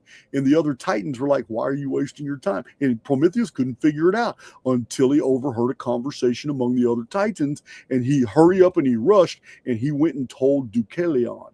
Deucalion means new wine sailor. He's the Noah of the ancient Greeks. That was the flood story, the epic. The flood story. He told Deucalion, "Hey man, Zeus is going to end the race of man," and that's how Deucalion and Pyrrha were instructed to gather the bones of their ancestors and all that. Bones contain DNA. After the flood, Deucalion and Pyrrha took those bones and threw them over their shoulder. It is the exact same story told by the Toltecs and the Aztecs on the creation story. The creation story was the original fathers took bones and threw them over their shoulders, and a new race appeared after a cataclysm. So yeah, the same story. We can break down Enoch from different perspectives. It's the same story. You can break down Enki and especially Loki. Loki was also chained to a rock. Loki also was tortured and then later rescued. Loki also brought early humanity fire. And from the perspective of the Norse Vikings and the Norsemen, Loki bringing fire would have been a bringer of civilization, because that's the one thing really needed when you live in the Arctic. Yeah, no, when it's cold. Yeah, when it's cold out. Yeah, no doubt. Man, hell yeah, you need that fire. So yeah, there's so many parallels. There's just and what's crazy is that Prometheus in the Greek myths, Prometheus he played a trick. He literally fooled the other gods, and he was later became like a trickster god. That's Loki's whole role. Loki is the most beloved of the Norse gods, but he's the trickster god, and he's demonized. But he's not demonized by humans. He's demonized by the other gods. It's the same thing that happened with Prometheus. It's actually beautiful information, man, but it dovetails nicely with everything you just presented, bro. The black swan, the black sheep, Prometheus, Loki, Mercury being those black sheep. And, a lot of you out there that are watching this, you'll be like, yeah, I'm the black sheep of my family, the one that kind of stands out, the one that doesn't fit in. This is what your code calls for. So, I look at all this stuff as just fun kind of stories that we live through, and we tell these stories as human beings to give entertainment to ourselves, so to speak.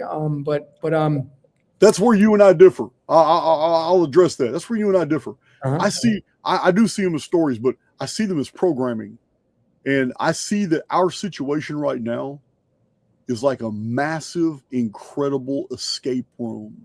And all the answers are in the field, disguised as religion, disguised as mythology, disguised as clever, inventive, fictional drops by Jules Verne.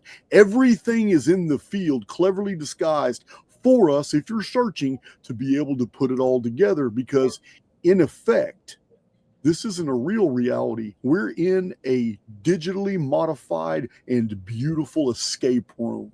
And I believe that the way out has everything to do with that structure in Egypt. So you and I just differ on a little bit on just minor details. No, and that's amazing, because I just did with my Patreon members, my community. I showed them just last week. I found something and it's not me, Eric Rankin. I don't know if you know who he is, but he's a pretty interesting mind. He was at the end of his presentation, he mentions panic room. And I was like, my eyes opened up. I'm like, wow, and so I started to talk about this last week at my community of the potentiality of being stuck inside this panic room. And if you're the one selected to get out, then for me anyway, I'm a determinist. So if you're going to move out of the panic room, you were supposed to move out of it. And my brother, are a nihilist determinist. Yeah, I'm a nihilist determinist. Let's put a preface on that, man. Yeah. Listen, man, that it's all good. It's all good, because I do not hold anybody's personal philosophies against them, because their experiences sure the hell aren't my experiences. Yeah. So and your experiences sure the hell ain't mine. Sure. So I believe that belief structures are always made up of a soup of all the experiences that individual souls have. And I further believe, and I know you don't hold to this position, but I further believe that we're all immortals connected to source, and that God is far cooler than we can ever imagine. And all these restrictions and all this religiosity and all this bullshit are human inventions and have nothing to do with the true spirit. Well, I concur with you a lot on that. I mean, we did a presentation, You Are God Decoded. It was a really huge milestone presentation. And we postulated in there that, you're the divine experiencing its own reality. I mean, we talked about this, if you're somebody who's a software designer and you create a game, or you create, I have a Samsung phone. I don't know what brand phone you got, but I would imagine whoever made Samsung. Same one, Samsung. Yeah. Samsung. So I would imagine the creator of Samsung, he probably has made a phone call on a Samsung phone, right? So the inventors that create these platforms, these games, if you're an artist and you make music, are you not listening to the song that you make? Of course you're listening to it. You're hearing it on the radio. You delight in listening to it. Why would it be any different that whatever created this reality is not experiencing its own reality? It creates this reality, and now it says, I want to go be Logan, or I want to go be Jason, or I want to go be Roger, or I want to go be Danielle, or whoever. And it gets to be everybody. And it experiences its own reality. And maybe it's creating another world based upon our emotional reactions. I don't know. I'm not sure. But I feel like we're entertainment, and I feel like we're in a movie and someone pressed play. And now I agree. Huh? I agree. I don't know. I don't know to the full extent you do it, but what your position is. But I'm so on board with a reflective medium that this construct has already demonstrated to me by the very way I've built my life and what I've done. I have projected. I have literally telegraphed my moves to my community before I make them. They watch me, all this growth, everything that I do, and I don't know what your position is, but recently in my underground community and in my Cipher, underground's Tuesday, but in my Cipher community, I just went off. I don't know where the inspiration came from, but I just told them, hey man, check this out. We're gonna do something different. And I just took off and gave them an absolute formula on whatever they need to do to change the trajectory of their life and to bring the very things they want. The response was amazing. And it was like, I was just in my zone. And I just explained, man, this is what I do. This is what I do on a daily basis. This is exactly. And it's a Cipher community is really about date sequence predictive analytics. But the program is very unique because you can do a lot more than just predictions. You can also do projections, and projections can become real as long as there's a follow through. So we do a lot of really complex stuff in Cipher, but the community loves it. But I just had something come over me, and I just had to tell my community, man, this is the deal. I'm tired of people talking about they don't have the things in life that they want, and they're not moving down the path that they want. So there's a lot of people in my Cipher community right here, but I went off gave them a rote formula that is so easy to follow, and there's already a massive amount of response coming from people just employing this. So I'm saying this because none of this is possible for people to take my advice and then run with it and it performs for them if there wasn't some type of reflective medium that basically reflects back as circumstances what we energetically project. There must be some interaction between each individual soul and the construct itself, or this wouldn't be happening. It wouldn't be. We wouldn't be able to replicate it so many times.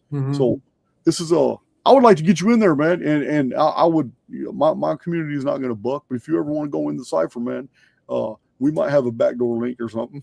Get you in there. We do some amazing things in there, bro. And you're nerding out on numbers and all this little stuff. You would fit right on in, and you may even start using the software for some really truly. People use it for different things. We got people from different companies that are all in there, and they're all using it for different stuff. It's you just have this unique perspective. I don't really understand gematria, but I follow your reasoning when you show me things on the screen. So you would probably really, really do excel in there because you would have access. You could download the software once you're in the group, and you can do some awesome stuff with it. But with what you know and what you could do, it'd be some crazy shit. I would like to see, because if anything's going on in the group, I can see it. But I'd like to see, because I don't know, man. You're like a loose cannon. You know what I mean? Yeah. No, I'll take that as a compliment. It is. I would love to mess around with that kind of stuff. For me, this is a year of collaboration. I've been doing, I've been the lone wolf for so long, and I'm trying to collaborate with some people now, seeing what sticks. So I'd be honored, and I gotta get to one of your meetups, man. I was gonna get to the one you just had. You just had one in Houston, right? I did a 2-day one in Houston, 2 days and 2 nights. But it was really 3 days and 3 nights, because the third day, people that had come from very long distances out of the country, I brought them to my property and I let them check out the studio and my library. Very cool. Well, you got a great location. I mean, dude, we should not to put you on the spot, but we should do a weekend, maybe bring in a few other people and do a big. Easy to do. Well, let's do it. I'm ready. I mean, Texas is very close to me to fly, so it's in and out. It's easy. Houston, Dallas, whatever. But it would be cool to do a whole weekend at a really nice hotel or something. And I already had something in the works. You might like this. Okay. But later on this year, I haven't really gone to a lot of detail, but I told my community there's a huge campsite called Glen Rose, Texas. And it's called Dinosaur National Park. And it's got a valley called the Paluxy where they got these huge prints down there, and a museum of human artifacts, dinosaur artifacts, all found in Glen Rose. Amazing stuff. They even got scientists that work in this lab right there in the museum, in these huge hyperbaric chambers. It's crazy. They replicate. That's down south, right? No, man, it's close to Dallas. Oh, it's down. Okay, I'm thinking it's like an hour outside of Fort. No, it's an hour outside of Fort Worth. I'm sorry. Oh, okay. It's in the middle of Texas. It's a little bit. It's like 3 hours from me. Texas is huge, dude. Is it near San Antonio? Like San Antonio's kind of central, right? Yeah, San Antonio's far west of me, so it's like northwest. But it's like 3 hours from where I'm at in Willis. It's about 4 hours from Houston. But anyway, we're thinking about, because they got some bungalows. They're badass little mini houses. Plus, they've got hundreds of places you can camp. We were thinking about doing just 2 or 3 days. Anybody who shows up, just come on out, and we just overwhelm the whole park, because there's a lot to do there. It's pretty nice. I don't know, man. Just email me about it, and we'll figure something out. Yeah. I'm. This is the year of collaboration, so I want to join forces with some people. Doing the hugs and handshakes. I've been doing this virtual thing for so long, and. Yeah, you did well in San Diego. I had to get on stage and snatch the mic out of your hand. You almost took over my show, man. Well, I like to talk, man. So we had everybody there. Mark Leakey, Autodidactic, Max Egan. We had to slow Max down. I love Max. We had to slow him down. I had to put Max on the tail end because he's just so unpredictable, and he was so up in his feelings about what was going on in Gaza, which I understand. But man, he didn't hold back. Remember, I had to go up there and get the mic from him too. I said, "Thank you, thank you, Max. Thank you, Max." Yeah. He likes to talk about that, the mainstream stuff. Yeah, man. He's all right. I got to meet him when I was in Acapulco. I got to talk to him a little bit in Acapulco last year, and he's a nice guy, man. He's a very interesting dude. Really, he's great. Yeah. He's great. He's came up here. He's come up to Texas and stayed with me twice. Yeah, he does it when because he's traveling somewhere else. It's a good stop. So yeah, he's good. Cool. As long as he's got his pipe and his lighter, yeah, he's easy to get along with. Oh, is he a marijuana guy? Cannabis guy? He's a smoker. He'd say, yeah, that's yeah. Or just tobacco. I don't think he can survive without it. Oh, really? Yeah. It's good stuff, though. Yeah. Good stuff. Awesome. Yeah. Well, I don't know if you want to keep going. Does anybody have any questions? I'm not looking at the chat, so maybe I should go into the chat. Listen, man, I done got to the point where I just do presentations, chat be damned, because they got their own thing going on. Sometimes they tell me to mind my business. Hey, man, we're in here talking, man. Go on, but keep on going with your presentation, man. Yeah. That's funny. Well, I mean, doing this whole presentation and discovering all these, and I mean, I've connected Mercury to Prometheus a long time ago. It's just, it's very clear now. These when mythology merges with theology, and it removes the seniority and the complex of like, I got it right and you got it wrong. When you remove that, it ends the division, it ends dissonance. And it just merges everything together where everybody can just be happy. And I think a lot of the world doesn't want that. They like to have their groups, and I belong to this group. I don't want to belong to your group, and you got it wrong and I'm right. And it gives them this superiority complex. I think that's always going to be a thing. But as we move into the age of Aquarius and the knowledge and the information, I think that, a lot of these barriers are going to be, removed. What's his question? In Kabbalah, what is the middle way? Well, that would be Doth, that would be Malkuth, that would be Tishreth, the sun, and all the way up to Ensof at the very top, which is debatable in the Kabbalah tree. I think it's probably Uranus, but you have the golden order of the dawn. I think they have it as Poseidon, and then some people have it as Pluto, which that's another possibility. We just don't know in the Kabbalah. But the middle path is the path of knowledge. In your dial pad of your calculator or your phone, that's the numbers 0, 2, 5, and 8. And 8 is the prison, the DNA. So the left and right hand paths, I feel like these are the left and right hand paths. And again, when somebody says just do the right thing, it's your right hand, which is the right side of your brain, which is the side of your brain that runs your emotions and your feelings and your dopamine and your oxytocin and your serotonin, all that kind of stuff. Because when somebody gets control over that side of your brain, you can become easily programmed. But when you move to the left side, which is logic and discernment and questioning and doubting Thomas energy, it can't control you anymore, But the right-hand path gives to the left-hand path. The sun gives to the moon, like kind of that idea. But one has to be the taker and the other one has to be the giver. And then it just goes in retro because the left ends up feeding the right. Just think of the battery in your car, negative and positive. If you don't have those two connected, the car doesn't start. And we are batteries. We have cells in the body. The cells are tied to the cells of a battery. So I feel like we're the battery. Are numbers casual or descriptive for sure. Every language through numbers, there's a meaning behind it. It's just you have to dig and look for it a little bit. Sometimes, like I get a lot of people ask me, I'm seeing patterns of 444 or 1111, or what does it mean? Call them angel numbers. Yeah, angel numbers. The last thing you want to do is go on a website and look up what it could mean for you, because you're going to get a ton of opinions on that. I think you need to go within, block out the outside world, and then study your code. Like, what are your numbers?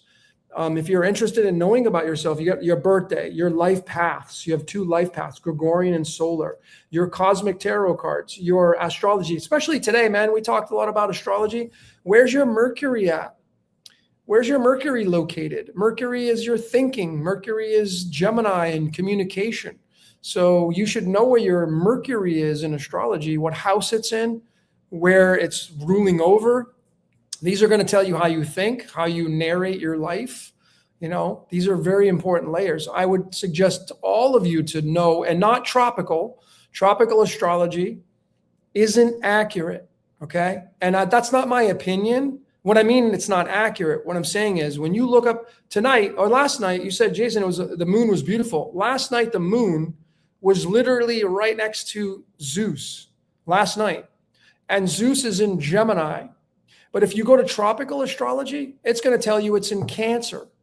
Well, the moon can't be in two signs at the same time, guys. It's not possible. Only in a cusp situation. The only true measurement of the sky is through astronomy. And tropical astrology, it does not line up with the sky. So if you're looking at your Mercury, you cannot use a tropical-based astrology system. You can. It's a system of magic. We live in a world of magic. But what would you rather do? Would you rather use a system of magic, or would you rather use a system of magic that you can verify with the true sky above? And I know those of you that are here, you're anal about your truth. You're anal about your lineup of truth. So if you're going to look at the map of the sky, you can only use a system that's in line with the map of the sky. I've measured this 4 times now with my own camera. 4 times to measure it. Logan, is the shift from volatile Mercury to bismuth crystalline? That's a Squirrel Sniper 138. Is the shift from volatile Mercury to bismuth? Bismuth is the 83rd element, has an atomic weight of 209. I don't know where you're going with that. To stabilize the Promethean simulacrum, you're postulating that the simulacrum is Promethean based, the foundations of it. You'd have to show more evidence of that. I don't know. Like this is a theory of yours. Volatile Mercury to bismuth. Hey, listen, Squirrel Sniper puts out stuff sometimes I don't understand.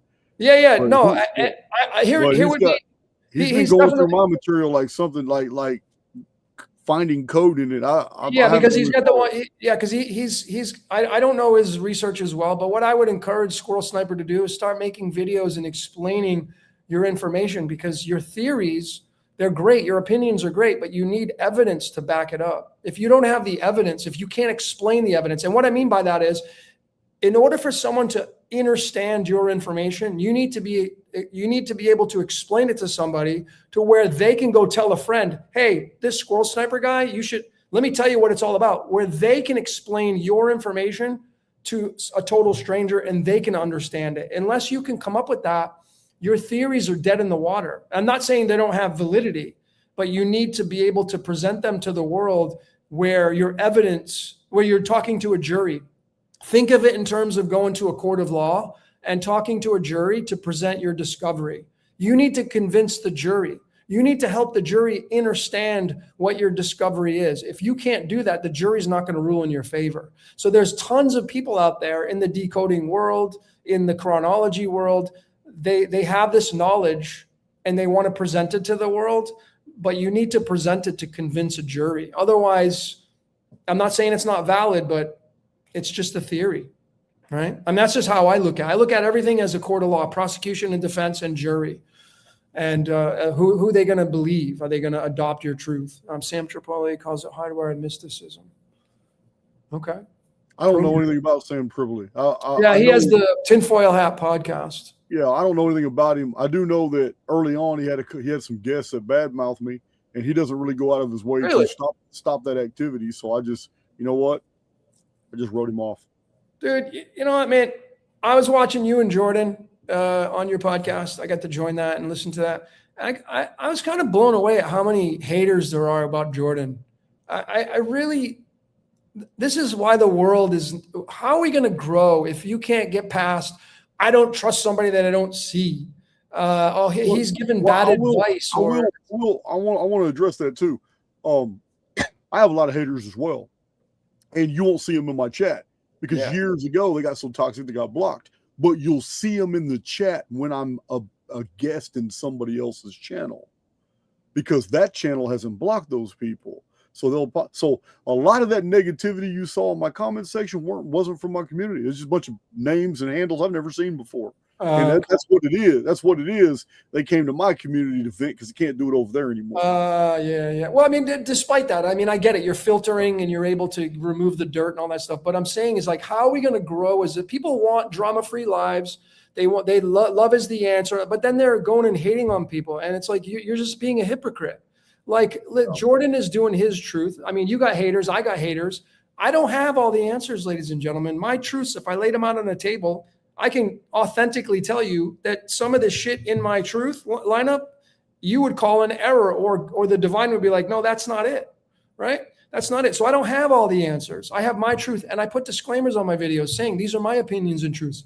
Then you get these people coming in. They don't like my hair. They don't like my voice. They don't like my tan. They don't like my eye color. They don't like that, whatever. It's like, dude, are you going to get past the superficial crap? Like, if you don't like my truth, if you don't like the way I talk, awesome. Then go find your truth somewhere else. But if you have to go on somebody's channel and you have to tell somebody, I don't like that person because they're hiding behind, don't you have something better to do? Don't you have some kind of optimistic comment you can leave instead of some pessimistic comment? Because we're not going to grow as a society if you can't stop the hate in your life. If you can't stop the hating on people, it's just ridiculous. Yeah, what gets me is that you know, if I don't go to Walmart but maybe twice a year, and when I do, okay, there's a lot of aisles on Walmart. I'm not going to hang out in an aisle that doesn't have any value to me. I'm not going to hang out in an aisle and look at anything in that aisle that I have no intention of buying whatsoever. Why would I hang out there and pick up a product and then talk negative about it just to put the product back on the shelf? I'm not going to waste any of my energy. Yeah. What do normal people do when they come into contact with something they don't want to experience? They change their trajectory. Just go somewhere else. Go somewhere else. It takes more energy to hate on somebody than it does just to go on about your business. Yeah, that's a great analogy. I mean, there's no difference in, like, if you don't like the mainstream, if you don't like the news, why are you watching it? Why are you telling people about it? Why are you giving your opinion? Like, you're just feeding it. You're making it grow and you're making it stronger. You're literally just feeding the things you don't like.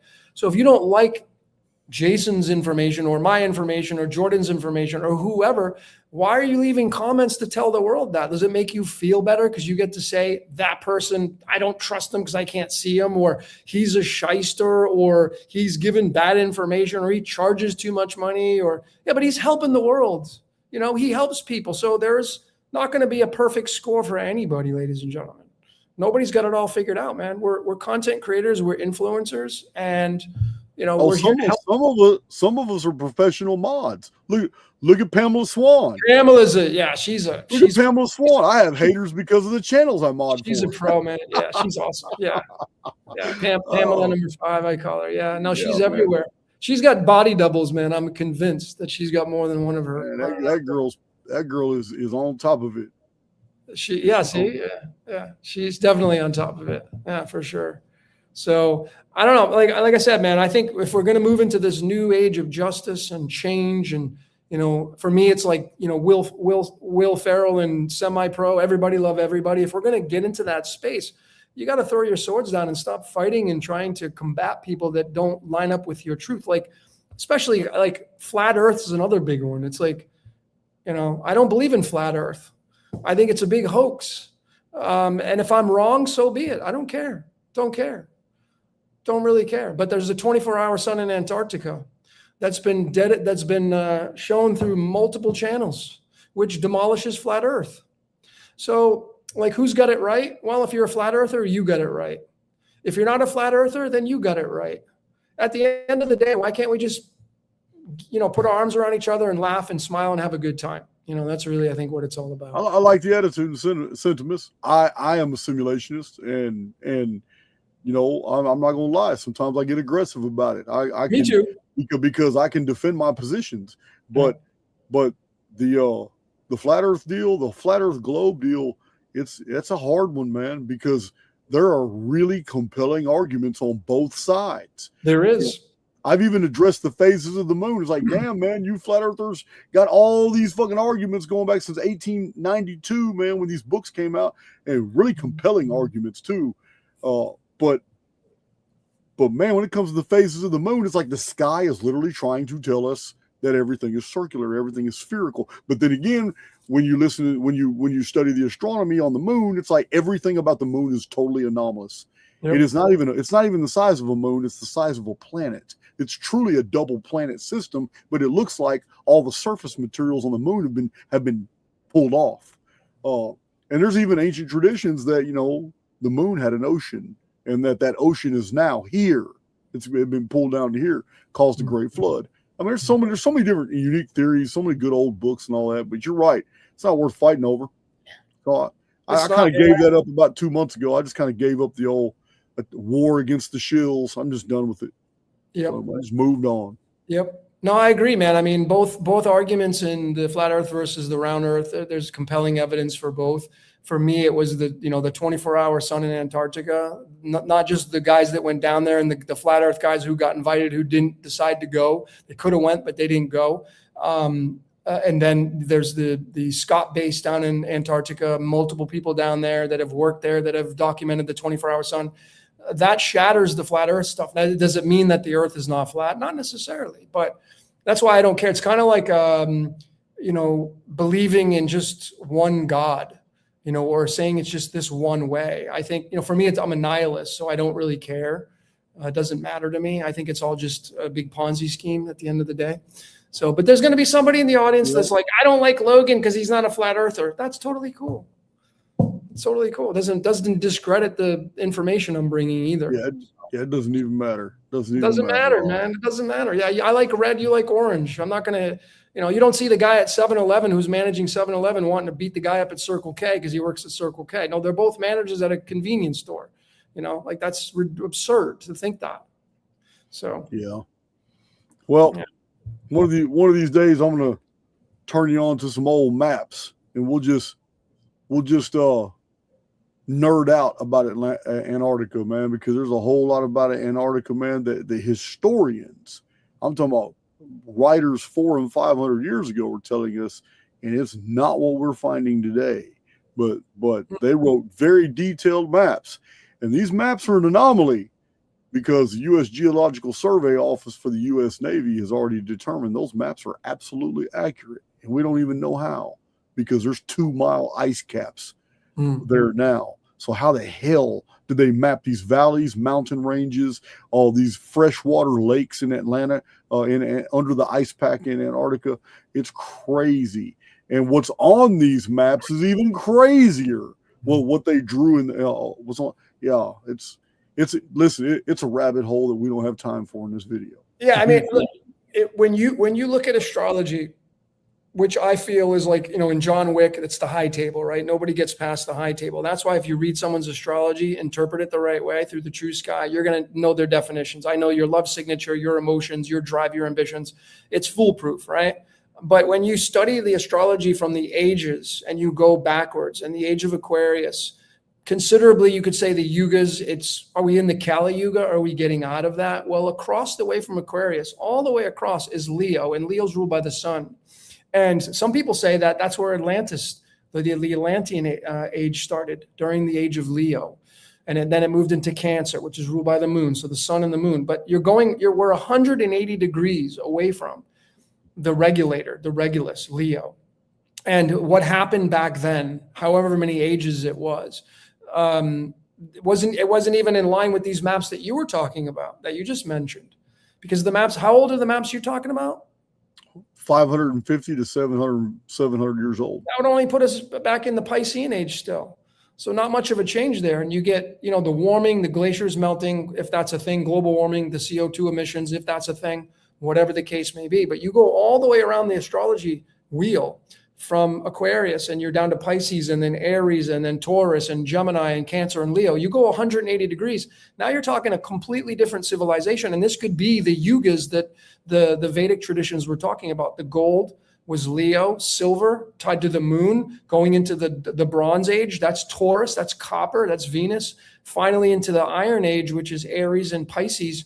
Are we moving back into a Bronze Age through the yugas? Or are we still stuck in the Iron Age? We're literally, if Leo is the golden age, we're literally across the way from it. And you can't get any farther away. If Leo is the source, than being in that sign of Aquarius. Aquarius is cold. Aquarius is, air. Leo is the sun. We're forming a symbiotic relationship with these two signs right now, but much different historicities, the chronology. I don't even know when the age of Sumeria would have been taking. What do you have that numbered at? Thousands of years. How old would you say Mesopotamia and Babylon and Ur and all that stuff was? Well, 4th millennium BC is as far back as we can go with Sumer. We don't have any written records from anywhere in the world older than 4000 BC. Yeah. So you're talking, you can speculate on, maybe Aries or Taurus or maybe Gemini. Because we go on the 25,000 great year. And when you separate that into the 12, each is 2,160. Oh, I'm very familiar with the constructs. I just totally disagree with it. Yeah, it doesn't make sense because I think if you go with the yugas, the golden age is the longest, and then the silver, then the bronze, and then the iron's the shortest. So that kind of shatters the whole 2160 model, I would think, even though there's only 4, but the 4 represent the seasons, the quadrants. So the mathematics they don't line up with the 2160 model. No, they do not at all. Yeah, especially the yugas. See, the yuga system. I've done presentations on the yugas showing it. They were originally day count systems, and just like the Maya. And people don't understand that Maya did not count years. A lot of misinformation about the Maya calendar. People follow this bullshit. These guys writing about, the Maya were so advanced. They plotted everything, what to do throughout the year. So no, they didn't. We have Mayan steels. Mayan steels have been found all throughout the Yucatan, and they have the Bacton, Catan, and Tun dates on those steels, telling us exactly when that pillar was erected after a confederation of sky watchers come together from all the Mayan cities, and then they plot exactly what they see in the sky. They write the calendar coordinates in, and this is why we know about the Mayan long count. And they didn't use their calendar to do all these weird things people talking about. They didn't. All they did was count the days, and they were able to know exactly how many days the next Venus cycle was, when different things conjuncted with Venus. The Maya were Venus centric. All they wanted to know was how many times is Venus going to appear in the sky, when it's going to go in retrograde, and what other objects, including the moon, are going to come into contact with Venus. And this is what the Maya were. They obsessed about this, but they measured everything in days. So this is where I diverge from a lot of people, because I'm citing only the old books, and in the old books they say there was confusion when the Hindus and the Brahmins were trying to go through the older Aryan literature. They thought that there was these magnificent epics of time, like the Kali Yuga was 432,000 years, and it was a mistake. These are days, because every single yuga is perfectly divisible by 216,000 days. You can just stack 216,000 days, and 216,000 days is the Kali Yuga. So this is 432,000, but these are days, which means a 260,000 day is what is known in Sumer as a Ner. The Sumerians divided all history on 600-year epics. Those 600-year epics were called Ners, and 2 Ner was the age of the gods before the flood, and then the flood destroyed the empire of Bad-Tabira. And this was one of the Sumerian cities in the Pentapolis. But anyway, these are all subject matter of many of my presentations, explaining how we got it wrong about a lot of these impossible numbers. Like I'll give you an example. You're going to see in Herodotus, Strabo, Ammianus Marcellinus, and in Diodorus Siculus many references where Egyptian priests told Greek writers that a certain event was 15,700 years ago. You're going to see this over and over and over. But those same authors also tell you that the Egyptians did not reckon time the way the Greeks did. To the Egyptians, a year was 30 days. A a 12-year period was a great year to the Egyptians. So if they said something happened in 3 great years, they meant 36 regular years of the Greeks. This is where the confusion came, and later authors took Egyptian history and convoluted it into this massive amount of regnal lists that don't even make sense. There's no Egyptian history that goes that far back. But the writers of the time, the writers of during the Greek era, they're the ones that told us that the Egyptians factored a year as 30 days. So when you see these 35,000 year periods to the Egyptians, it's 35,000 moons. The Egyptians did not trust the sun. They're a lunar-based culture, and they even left us the writings that they factored time by lunations and moons. So when you use their way of looking at time and you use their numbers, Egyptian civilization fits perfectly in with Sumer, Akkad, Elam, Mohenjo-Daro, India, China, the ancient Olmec, pre-Maya. Everybody fits perfectly when you use the calendars the way they were supposed to be used according to those cultures. So I got a lot of videos on calendrics. Calendrics is what puts the history of the world back together. And the zodiacal dating that you're talking about using houses, that all came from the Christian area till to now. Till now is the first time anybody started using the zodiac to measure epochs of time. So yeah, it's man, it goes deep, man. But I do have a lot of information on it, but I do not have the energy for that right now. Yeah, no, I get it, man. Well, the third, I mean, that's interesting. And in ancient Egypt, you would imagine back at that time, it probably didn't. I mean, 29 degrees latitude north for the Giza plateau, Memphis down a little bit more south. Maybe during that time, the latitude longitude may have been different. And like here in Mexico where I'm at, there's no 4 seasons here. So you could easily adjust the calendar to 30 days because you don't have the 4 quadrants of spring, summer, fall, and winter. For the changes, it's all the same. The days are all the same. So there's no contrast between the seasons. So that kind of fits that narrative. So what makes Egypt very different than the rest of the world and why they factored time so differently is the entire civilization of Egypt required that the snow would melt in the southern mountains to provide the Nile. And the Nile flowed from south to north. Right. And it's the flooding of the Nile that provided them, their agriculture. They're able to flood the fields. The flooding of the Nile allowed them to empty their sewers or cisterns. Twice a year the Nile floods, in the spring and in the fall, and their entire calendar was based on the flooding of the Nile. But in order to keep a regnal list, because one thing the Egyptians never did, they never kept pharaonic regnal lists, meaning an actual chronology like the Anglo-Saxon Chronicles or the Frankish Annals or the Nuremberg Chronicles, where you can see well, in the 37th reign of Harold dies. He is succeeded by Charles whatever. Charles rules 15 years, has a son. Charles gets sick, and then every once in a while you're told the reigns of each regent as they died, but then you're told the actual year of the country itself. Egypt never did that. Every calendar Egypt started ended with the death of the king. So it took Manetho, after Egypt was gone by 600 years. Egypt's already been gone.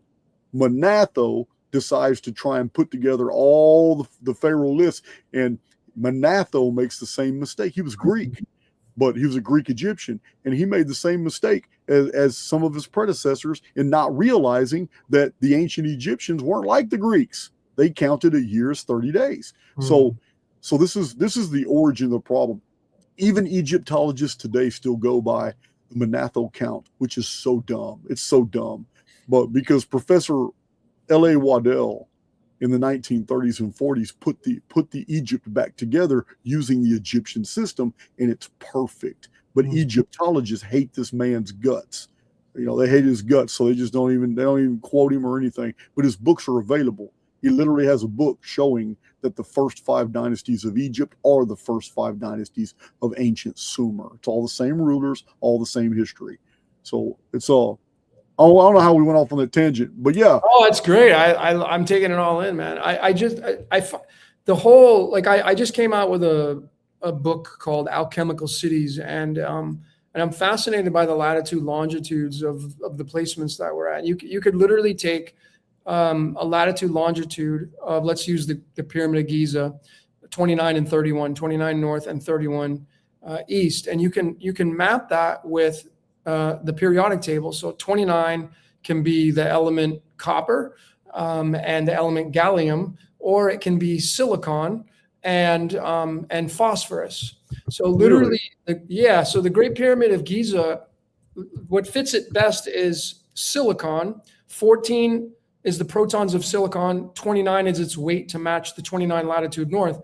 And then you have phosphorus, 15 protons, and the atomic mass is 31 to match the longitude. The longitude would be obviously the horizontal line, and then the latitude would be the vertical line. And these are tied to the sine and cosine waves, but they're alchemically, for the Great Pyramid, silicon, serpent, right, and phosphorus, light, right? The sine wave of light. That's what literally the alchemical city of Egypt and Giza is. So I've got a whole book for free on my website with I've done Jerusalem, I've done all the religious cities. We got Jerusalem, we have the Vatican City, Hollywood, California. Wow. Yeah, I'll send you the book, man. It's on my website for free, but it's PDF and you can download it. I think I saw one of my mods was posting a free book by you in the chat. Yeah, it's called Alchemical Cities. I have the theological. Huh? Longitude and latitude. Oh, that grid system is going to show you many secret things. Man. Like, so where's Willis? Like, where you're at? What's the longitude, latitude? I'm 31 degrees north latitude. So 31. I'm 31 degrees. I was born right there on the cusp between 29 and 30 degrees north latitude, just south of here, in Old Spring. But let me tell you about. So in the ancient concept, pre-Mercator, the world had already been mapped. We have Chinese records and Sumerian references to the world already being gridded out. We even have Greek myths talking about how the 3 sons of Zeus, Poseidon, Iapetos, and Hades, had also gone out and surveyed the world and mapped it out. Here's some really intriguing things. In the old world, pre-cataclysm, the Great Pyramid of Egypt was considered to be 0 degrees latitude, 0 degrees longitude. The entire grid system of the ancient world was based off the Great Pyramid being at 0.0. It's right there. Now that's pre-cataclysm. Now post-cataclysm is really interesting because Stonehenge, it's been noticed that Stonehenge and surrounding areas have a lot of places called Cairn or Cain or She Enoch. The name Enoch is found all over the British Isles, and Stonehenge has geometry that forms the Sumerian Arab. The Arab is the 5-pointed star in Sumer. The 5-pointed star is 2-dimensional geometry, but if you were to render it into 3-dimensional geometry, it becomes a pyramid with 4 points on the bottom and 1 at the top. Yeah. So the Great Pyramid is now at 30 degrees or 29 point something degrees north latitude in Egypt, which is interesting because the Great Pyramid's apothegm, its sloping angle, is exactly 51.51 degrees. So it's self-referencing, because if the capstone was replaced, and we know the exact height it would be at 5,814 inches. We know this because the original casing stones are still in situ on the bottom layer, and they've been measured. So you can see the geometry. Right now, the Great Pyramid is 5,448 inches high, but it would be 5,814 inches high once a capstone was put there, which makes an apothegm of perfect 51 degrees, and Stonehenge itself is at 51 degrees north latitude. These systems the ancients put here are self-referencing, just like the 51 degrees apothegm of the Great Pyramid is also, the angle of the Great Pyramid is is 4 sides. Therefore, we have 51 times 4 is 204. Anybody who's ever studied the Great Pyramid knows that the Great Pyramid today is 203 perfectly laser precise levels of masonry. 203 to a flat top. The reason it's a flat top is because there's one item missing. The 204th is the largest. It's the capstone. It was never emplaced. If it was emplaced, the pyramid would have 204 levels and a height of 5,814 inches, meaning the capstone is precisely 366 inches high. Very interesting, because in 2nd Esdras, we are told that the mighty angels descended from heaven and told Esdras, as 4 angels appeared and told Esdras the secrets of the 204 books, which had the whole past, present, and the future, and he wrote these down. Esdras tries to pass it off that the Old Testament are those 204 books, but a book is merely a container of knowledge that you walk into. That identifies the Great Pyramid, and the 366 inches of the capstone is found in the book of Enoch. It literally says that Enoch's message was for a last days generation, and that he gave the instructions on how to build the altar of God that had fire in the middle, which is the meaning of pyramid. He gave it to the Sethites, and so he wouldn't be a participant in that construction. He ascended into heaven. They built the structure, but they never finished it. It is the building that never received the capstone. So the capstone, being 366 inches high, is mentioned in the Enochian books as the 366 books of Enoch that would finish the monument and be the final key to understanding the past, the present, and the future. So all this is self-referencing. These texts, this archaeology, longitude and latitude, it all self-referencing. I covered this in my very first book, Lost Scriptures of Giza. But it's amazing how every bit of this information dovetails with each other. It's just, I can't help but see it. Dude, you just threw a whole, I wanted to say so many things. That was awesome.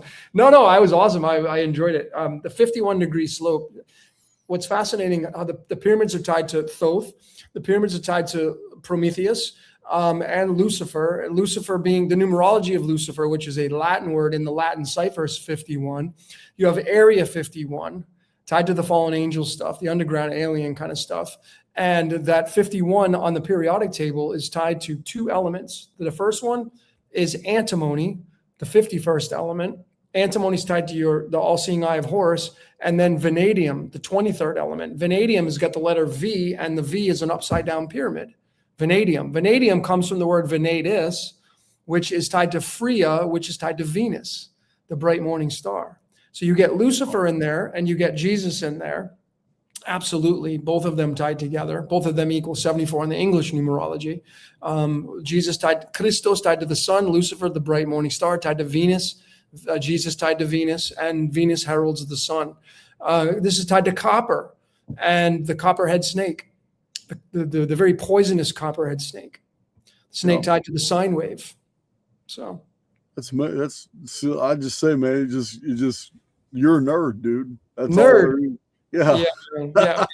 Did you, if you do if you take the Great Pyramid and we did this, and you do the alchemy of it, of what it's built on, granite, and you take the components of that. I don't have it memorized, but if you take granite and you move it into the periodic table and the stone that was made up, and you add it all up, you get the golden ratio. The molar mass of all the elements that make up the ingredients of the pyramid equals 161.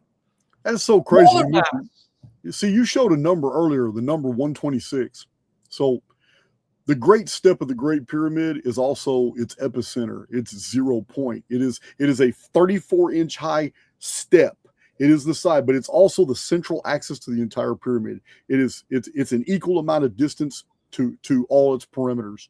So what's crazy about the great step is that it begins 126 inches. It is a single gigantic limestone block. It is a slab the width of the floor, and it's 126 inches, and it's made of limestone, which got shells in it. But at the 126th inch begins 408 more inches of absolute granite. It is a totally different type of material, and it's the floor of the antechamber and the king's chamber, and it's all granite. But to get to that granite, you have to go over 126 inches of flags. Man, I've read a lot of books on pyramidology. I can tell you, I've got it mapped all. I can tell you all the different types of stones and their measurements, but they all have meaning. They all have definitive meanings. There's messages within messages, all within that Great Pyramid. I mean, if you think about it was granite and limestone. If you put granite in your house, right? You might have radon. Radon moves up through granite, right? You can get radon poison. You have radon detectors. Radon is tied to Lucifer. Ra is the sun, and dawn is the morning time, the son of the morning. Radon in the periodic table, it's a radioactive decay from radium. Radium is a radioactive element as well, which is the element of Ra. And all these elements are in the decay chain of uranium. Uranium is heaven, Uranus, and 92 uranium, 238. It decays all the way down. Let me show you this. Let me share my screen again real quick. Well, it decays all the way down to base lead, right? It's 206. Yeah, it goes all. Let me just show you this. So I have this presentation coming out on 86th. Right? You know what the terminology means when you get 86th out of something, you get cast out, right? You get kicked out. So this is where I got started on this presentation, where, the idea of the devil getting kicked out of heaven, which, Lucifer, Prometheus, fallen angels, it gives us that 86. And the 86th element is Radon. And Radon, the decay chain of it, I don't think I have the decay chain here. No, I don't. I thought I did. Let me see. No, I don't have the decay chain, but the decay chain of uranium goes all the way down to 206 lead, which is a stable isotope, and lead is time. It's Kronos, right? Even Genesis 3 verses 3, the numerology of Genesis 3 verses 3 alchemically becomes lead 208, which is another stable isotope of it. So when it says you will positively not die in Genesis 3 verses 3, the alchemology of that, numerology and chemistry, is 208, which is lead. And that's all in that decay chain of uranium to radium to radon, the son of the morning, down to lead 208 or 206 in that decay chain. That's the Stairway to Heaven. We covered this in the Stairway to Heaven Decoded with Led Zeppelin. That Stairway to Heaven is from lead 206 to uranium 238. It's always been a mystery. It's always been a mystery that in the Enochian text there is a reference to lead. Historians have remarked about it many times. It's like it's not something you would think you would find from a text that is 2,000 years old and purports to be memories of events 25 centuries before that, because lead is a base metal, and it literally says that it's like the deadness of lead. It's always perplexed, people who have studied the books of Enoch. Like, how the hell did they know that? How did you know that lead was the end of the road for metal? It's crazy. Well, I mean, it kills too, right? Lead paint and all that stuff. So lead will kill you. This is the Kronos eating its children, right? The lead 82.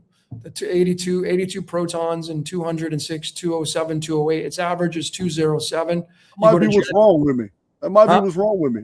I mean, it might be what's wrong with me and a bunch of other people. Because I remember in the 80s chewing on my pencil leads. Well, that's graphite though. Graphite, I know. Yeah, that's kind of a misnomer. But yeah, no, totally, right? Stabbing each other with a pencil. But that's the whole lead. That's the whole lead aspect. And Saturn, Kronos, rules the bones and teeth. So we become the lead. We become lead. Yeah. So you're literally the casting out of heaven is really alchemically, it's getting cast out of uranium, Uranus, which meant heaven, down to lead, which is the bag of bones, which becomes the skeletal structure. Alchemically. Amazing, yeah. It's all about the periodic table for me at this point now. It's really that tied into the latitude, longitude. And so now we have it. We're using this base of alchemical cities where now we have alchemical theology. Dude, if you go and you study the 10 Commandments, Mount Sinai, It's sulfur. Alchemically, Mount Sinai is tied to sulfur, and that was where the fire and the breaking of and Mars and I would like to see you break down the Sodom and Gomorrah story, because that actually mentions sulfur. I don't. Where's that city? Where are they correlating it to? Okay, in Genesis 15, 16, or 17, in the very first book of the Bible, is the story of Sodom and Gomorrah, and it said it was sulfur, brimstone, yeah, sulfur and brimstone and sulfur, but it was bitumen. Bitumen was the salt sea. It was called the bituminous sea, and it's claimed that ignited. That's what detonated, because it's like flammable. But something fell out of the sky and destroyed 4 of those cities. The 4 cities that were bordering the lake of. It's called the lake of the Sea of Siddim. Sea of Siddim, yeah, that's what. Yeah, I'll look it up. I'll look it up. But dude, it's amazing. Like the 10 Commandment, Mount Sinai, alchemically, it's one of them. I think it's either 16 degrees or 33. That's sulfur. You just proved it to me. I got a whole playlist about the demon that came out of a burning bush. Well, that's sulfur. There you go. It was a volcano. It was a volcano that Moses was on. So if you just take your latitude where you were born, you said you were born at right there on the 30th 31, right? 31 north. I live at 31, but I was born at 30 degrees north latitude. Okay, but your all of your archaic material basically was in Willis, right? Yes, yeah, it's all here. That's 31. You know what the element that has 31? Phosphorus, which is tied to Lucifer, which is Prometheus, light, knowledge. So you're literally dumping knowledge out from Willis, which alchemically is latitude. That's coming down is phosphorus, light. Yeah, you know what's crazy? I've been here. I moved here 6 years ago because it was in the middle of a forest, and didn't have hardly any neighbors. And since I've been here, they have added golf courses. There's like 30-something neighborhoods being built right now as I speak. They have turned Willis into a metropolis. I'm already thinking about going. I'm already thinking about moving. But yeah, Willis is becoming huge now. I can't even go to downtown without getting stopped in traffic. So there's so much traffic now. Really? I'm not used to that. That was listen, our population signs are still up. Our population signs still say 6,000 people, but there ain't 6,000 people here now. It's like 30,000. Where are you near? What's the biggest? I'm south of Huntsville, north of Houston. Oh, north of Houston. Okay. I'm north of Houston. How long does it take for you to get to like Houston Airport? Houston Airport takes me 47 minutes, but it's a straight shot straight down the highway. Okay. So you're just straight north of Houston then. Yeah, I got 4.5 miles to get to the highway through country roads to get to the interstate. And then the interstate, it's straight down there. And then I take one toll road. I got the toll sticker on my van. I take one toll road that takes me straight into the airport. Right on. Yeah. Oh, that's a great area. I've picked people up. It takes in less than an hour and a half, I can pick somebody up and have them back on my property.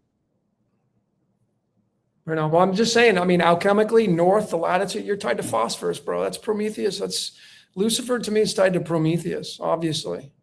So the energy of 31 is you're tied to the Great Pyramids because it's 31 longitude. Yeah. So that's phosphorus. So yeah. crazy. I'm telling you, man, it's guess what I'm also tied to? What? Guess what I'm also tied to? What? I have a prior obligation, so I'm going to have to go. Oh, okay, yeah, we can. Right. Yeah, that's fine. You could have just. That's fine. Yeah, let's wrap it up. Yeah, Thanks for having me, man. I'm about to nerd out now. Yeah, but yeah, okay. Yeah, we got. We just get together every once in a while. A bunch of us in the neighborhood, we play these games. It's like a social deal, but they all been really wanting me to participate, and I keep coming up with every single reason in the world. So finally, I just said, all right, I'll be there. I'll be good. Nice. Well, I like your shirt. You know, I got the Phoenix tattoos. It's kind of fitting that you wore your Phoenix shirt. Yeah. Yeah. Oh, it's an old one, man. Yeah, it's an old shirt here. Yeah. You've always had Phoenix tattoos, though. You had those before I met you. I've had these long before I met you. My parents had a 1978 Pontiac Phoenix, a silver one with red interior. I mean, it's part of my destiny, man. I mean, unescapable. It's kind of laughable when I look at my cosmic code and break it down, and then I fill in, all the acquaintances and friendships I've had over the years, and it blows my mind. Yeah, that's why I'm a determinist, because it doesn't make any other sense any other way. A nihilist determinist. Yeah, nihilist determinist. Yeah. I'm not gonna let it go. Yeah, which doesn't make any sense, but yeah. All right, bro. Hey, it's great talking to you, man. You too, man. Thanks for sharing. So thanks for letting me share my space, and thank you for thanks for dropping all your gnosis, because I was having a field day when you were talking. Yeah, man. Oh, whatever we decide we're gonna do, man, what our next event is, man, I'll hit you up. I'll let you know. Please, yeah. I got to start getting out in the public, man. I've been too much we had a blast in this virtual thing for a long time. So, all right, man. Cheers. Yep. Much love, man. Take care. Yeah, he's got great energy. You guys already knew. You already knew what you're in for when he comes on the channel. His links are in the description box. He's got a few links in the description box, and I know my mods have been posting his stuff in the chat because I've been seeing it. But yeah, Logan's awesome. He spoke at my San Diego event when I had a lot of people there. We're in an old theater directly across the street from the book tree. But yeah, for those of you who haven't checked in, because some of you are in Cipher but you haven't checked in, you got to go look at this new video. And those of you in Underground, you're gonna get the same thing and more, because we're doing that workshop and we're dead serious about it. We've already got many people in the feedback. It says, man, this is 2026. Energy has changed, and we're going to ride this wave, and people are already doing it. So if you're in the Underground, it's your turn on Tuesday. Meanwhile, I do have an obligation that I'm very eager to get to, and I'm gonna play another song and check out. Love you guys. I don't know what song I'm gonna play, but I'm gonna play it. Anyway, I'll talk to you guys later.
A future framed in silver and gold.